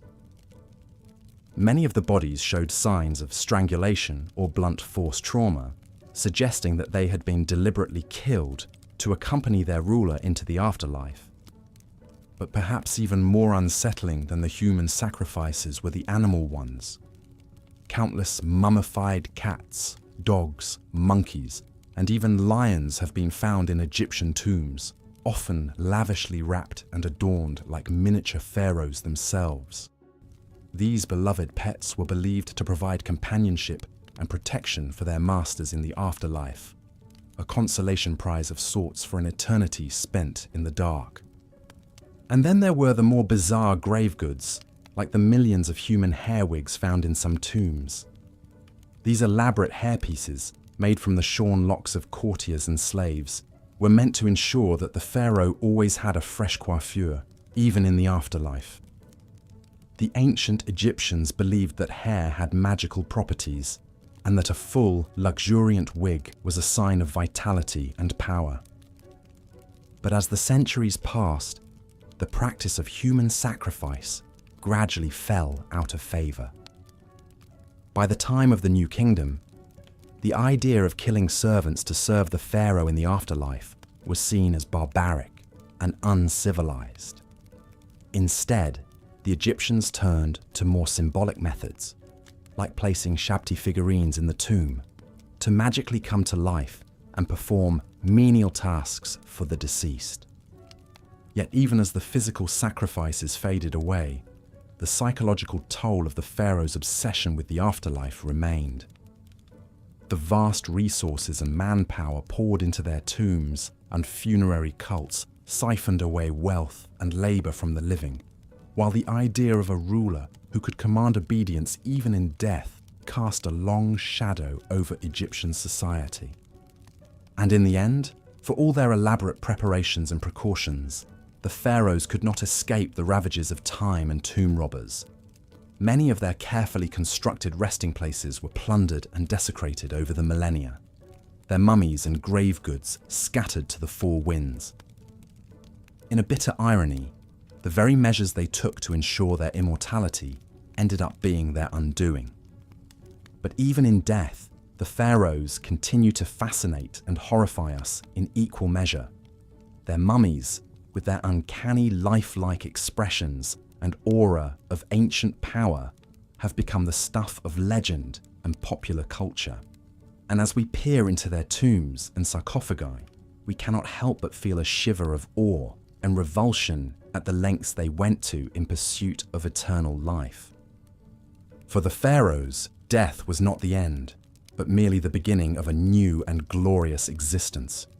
But as we have seen, that existence came at a terrible cost, measured in human lives and labors. And in the end, perhaps the most disturbing thing about the pharaohs' afterlife obsession is not what it says about them, but what it says about us, and our own deep-seated fears and fascinations with the great beyond. As we emerge from the Stygian depths of the pharaohs' tombs, blinking in the harsh light of the modern day, we cannot help but feel a sense of vertigo, a disorientation at the vast gulf of time and culture that separates us from these ancient god-kings. And yet, for all their alienness and inscrutability, there is something strangely familiar about them too, a recognition of the eternal human struggle against the forces of death and decay. In our own way, we are all pharaohs, building our own metaphorical pyramids and filling our own virtual tombs with the trappings of our earthly existence. We may not command armies of servants or erect colossal monuments to our own divinity, but we are all engaged in the same basic quest for meaning and immortality in the face of the void. And so, as we bid farewell to the pharaohs and their haunted realm, let us take a moment to reflect on the enduring power of their legacy. For all their flaws and foibles, these ancient rulers left an indelible mark on human history and the human imagination, one that continues to resonate down through the ages. In the end, perhaps the most fitting tribute to the pharaohs is not the gold and grandeur of their tombs, but the simple fact that we are still talking about them, still trying to unravel the mysteries of their lives and deaths, thousands of years after they walked the earth. In a way, they have achieved the very thing they sought so desperately in life, a kind of immortality, a persistence in memory and myth that transcends the bounds of time and space. And so, let us raise a metaphorical glass to the pharaohs, those strange and terrible demigods who ruled over the sands of Egypt so long ago. May they rest in peace, secure in the knowledge that their names and deeds will never be forgotten, as long as there are those who seek to peer into the shadows of the past and grapple with the eternal questions of life, death, and what lies beyond. As we've seen, the pharaohs of ancient Egypt lived lives of luxury, power, and religious devotion unparalleled in the ancient world. But for all their godlike status and opulence, one disquieting fact remained. Even the great pharaohs could not escape the inevitability of death. And it was their obsessive preparations for the afterlife that would come to dominate much of their time, resources, and labor during their reigns. The Egyptian preoccupation with death and what lay beyond stemmed from their belief in an eternal afterlife. They envisioned a paradise where they would continue to live as they had on Earth, engaging in the same daily routines and pastimes. But to achieve this immortality, great pains had to be taken to preserve the body and provide all the necessities the deceased pharaoh would need. This is where the famous Egyptian practice of mummification comes in. The elaborate process could take up to 70 days and involved removing internal organs, drying out the body with natron salt, and wrapping it in layers of linen. Performed by skilled embalmers, mummification was a vital step to ensure the pharaoh's body would remain intact for the afterlife. But a well-preserved mummy wasn't enough. The eternal pharaoh would also need food, clothing, furniture, jewelry, and entertainment to sustain and occupy them. Enter the grave goods. Tombs were packed with all manner of worldly possessions, from basic necessities to intricate works of art. The famous golden death mask of Tutankhamun is just one example of the literal treasures the pharaohs took with them. Even more important than the mummy and grave goods, however, was the tomb itself. The ancient Egyptians believed that to enter the afterlife, the pharaoh's spirit had to have a place to return to and recognize as home. This is why they expended such effort to create indestructible, impenetrable tombs filled with everything the deceased would need. We've marveled at the pyramids of Giza, but they are only the beginning when it comes to the pharaonic obsession with monumental tomb building. In the Valley of the Kings near Thebes, later pharaohs abandoned the conspicuous pyramids and instead carved their tombs deep into the mountains. These sprawling, rocky tunnel systems were designed to foil grave robbers and protect the pharaoh's spirit for all of eternity. Some pharaohs, though, took their quest for a secure and luxurious afterlife to even greater and more disturbing extremes. The tomb of King Jair from the first dynasty was found to contain the remains of 318 men and women who had apparently been sacrificed upon his death. These retainer sacrifices were a grim practice where servants, officials, and possibly even family members gave their lives to continue serving the pharaoh in the afterlife. Thankfully, by the time of the New Kingdom, human sacrifice for the pharaoh's afterlife had fallen out of practice. But that didn't stop some from making other bizarre arrangements. Amenhotep II was found buried with millions of human hair wigs, while Ramses II was interred with his beloved pet cat. Even in death, it seems, the pharaohs were loath to give up the extravagant trappings of their divine earthly existence. Of course, for all their painstaking plans and precautions, many pharaonic tombs were looted over the centuries. The fabulous treasures of Tutankhamun's tomb only survived because it was lost and forgotten. But that doesn't take away from the fascinating and, yes, disturbing lengths the pharaohs went to in their quest to cheat death and ensure their immortality. Their tombs, mummies, and the priceless relics interred with them have given us an unparalleled glimpse into one of history's most captivating and enduring cultures. And the mummies of the mighty pharaohs are still yielding their secrets today thanks to modern archaeological science. CT scans and DNA testing are allowing us to virtually unwrap these ancient kings and queens and peer into their lives and lineages like never before. In a way, then, the pharaohs did succeed in securing their immortality, if not quite in the way they intended. Their mortal remains and belongings continue to enthrall and educate us thousands of years later. And as we unravel more mysteries of their world, we come that much closer to understanding the lives and minds of these legendary rulers who held sway over the Nile and still command our imaginations today. But no study of the pharaohs would be complete without also acknowledging some of the most famous and infamous individuals to wear the double crown of Upper and Lower Egypt. Legendary names like Ramses the Great, the indomitable Hatshepsut, the sun-worshipping iconoclast Akhenaten, and the bewitching Cleopatra still conjure vivid images and have come to define our popular conceptions of Egyptian royalty. Ramses II, or Ramses the Great, was a king of the 19th dynasty and one of Egypt's most celebrated builders. Reigning for an astonishing 66 years, Ramses left his mark on nearly every ancient Egyptian site still standing from Luxor to Abu Simbel. His mummy reveals a man of regal bearing, strong features, and flaming red hair, and he is believed to have fathered over 100 children in his time. Now that's a kingly legacy. And speaking of a royal family tree, one cannot forget the 18th dynasty pharaoh Akhenaten and his legendary wife Nefertiti. Coming to power around 1353 BCE, Akhenaten rocked the very foundations of Egyptian society by rejecting the traditional pantheon of gods to institute a monotheistic cult of the sun disk Aten. He even changed his name from Amenhotep IV to Akhenaten, or devoted to Aten, as part of his religious revolution. Aiding him in this spiritual shake-up was his beautiful and clever chief queen Nefertiti, whose famous painted limestone bust has come to symbolize ancient Egyptian glamour and intrigue. But the Aten experiment was short-lived. After Akhenaten's death, his son, a young king you may have heard of by the name of Tutankhamun, reversed his father's decree and restored the old gods, condemning Akhenaten to the ignoble fate of having his name struck from official records and monuments.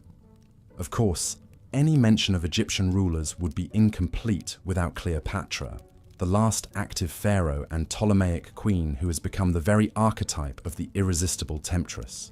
But Cleopatra was much more than a mere seductress. She was a brilliant politician, speaker of 9 languages, and a shrewd strategist who captivated the likes of Julius Caesar and Mark Antony. Though her reign ended with the fall of Egypt to Rome, Cleopatra's legend has only grown in the centuries since. These towering figures are just a sampling of the remarkable personalities that make up the saga of ancient Egypt's god-kings and queens. Each of their lives contains enough drama, intrigue, and colour to fill volumes. But they all embodied, in one way or another, the fascinating paradox of the pharaoh, a mortal who would be God, with one foot in the earthly realm and the other in eternity. It's this captivating duality, as well as the haunting remnants of their glittering world, that continue to enthrall us and draw us back to ancient Egypt time and again. The mighty pharaohs reigned over a sophisticated civilization for some 3,000 years, shaping our notions of absolute power and leaving behind some of the most formidable monuments ever constructed. But in the end, like all of us, they too were mortal, and no amount of gold or godhood could shield them from the fate that awaits us all. Within their tombs, temples, and mummies, they left tantalizing hints of their larger-than-life existence, shot through with the universal human hopes and fears we can all recognize. And that, perhaps, is their greatest legacy of all, the eternal reminder that even the most exalted among us desire nothing more than to be remembered. As we close this chapter on the lives of the pharaohs, take a moment to reflect on all we've uncovered, the sacred and the profane, the awe-inspiring and the unsettling. These ancient god-kings have much to teach us still about power, belief, legacy, and the enduring fascination of a long-lost world we are only beginning to understand. The mighty pharaohs, in all their dazzling, dramatic, and disturbing glory, will never cease to captivate us, inviting us to unravel the mysteries of their age and our own. And the inquiring mind will always heed the call to wade deeper into the past, where these legendary rulers await with their eternal secrets. As we've seen, the ancient Egyptian pharaohs lived lives of incredible power and privilege, but also darkness and brutality. From their opulent palaces to their obsessive preparations for the afterlife, these divine rulers shaped every aspect of their kingdom's culture, religion, and history. Even today, thousands of years later, the pharaohs continue to captivate us with their larger-than-life personalities, their monumental building projects, and the enduring mysteries they left behind. New discoveries and advanced scientific techniques are allowing us to unravel their secrets like never before. From the familial relationships revealed by DNA testing of mummies, to the complex trade networks traced through isotope analysis. Yet the more we learn about the pharaohs, the more we realize how much we still don't know. What was the true nature of their relationships with their queens and children? How did they really wield their immense power behind closed palace doors? What did they believe would await them in the afterlife they spent so much time and effort preparing for? These questions may never be fully answered, but that's part of what keeps us so endlessly fascinated by these towering figures of history. In a way, the pharaohs achieved their dream of immortality, not just through their elaborate tombs and mummification rituals, but through the indelible mark they left on the human imagination. From the boy king Tutankhamun to the great warrior Ramses II to the legendary beauty Cleopatra, the pharaohs continue to loom large in our collective consciousness. Their stories told and retold in countless books, movies, and documentaries. They've become more than historical figures. They've become mythic archetypes, embodying timeless themes of power, ambition, love, and death. In the end, perhaps that's the pharaohs' true legacy, not the treasure-filled tombs or awe-inspiring pyramids they left behind, but the way they've shaped our understanding of what it means to be human. Through their triumphs and failures, their brilliance and their brutality, they remind us of the heights and depths we're all capable of. The eternal human struggle to leave our mark on the world and grapple with our own mortality. So the next time you see an image of a pharaoh, whether it's the iconic death mask of Tutankhamun or a faded hieroglyph carved into an ancient temple wall, take a moment to reflect on the complex, fascinating, and often disturbing world they inhabited. And remember that even the mightiest among us are ultimately subject to the same fundamental questions and challenges that have defined the human experience for millennia. Thank you for joining me on this journey through the lives of the ancient Egyptian pharaohs. I hope you found it as enlightening and captivating as I have. If you enjoyed this video, please consider leaving a like and subscribing to the channel for more deep dives into the most fascinating chapters of human history. Ones that just might change the way you think about your own place in the grand sweep of time. Until next time, sweet dreams of sandy dunes, shimmering Nile waters, and golden burial masks gleaming in the dark.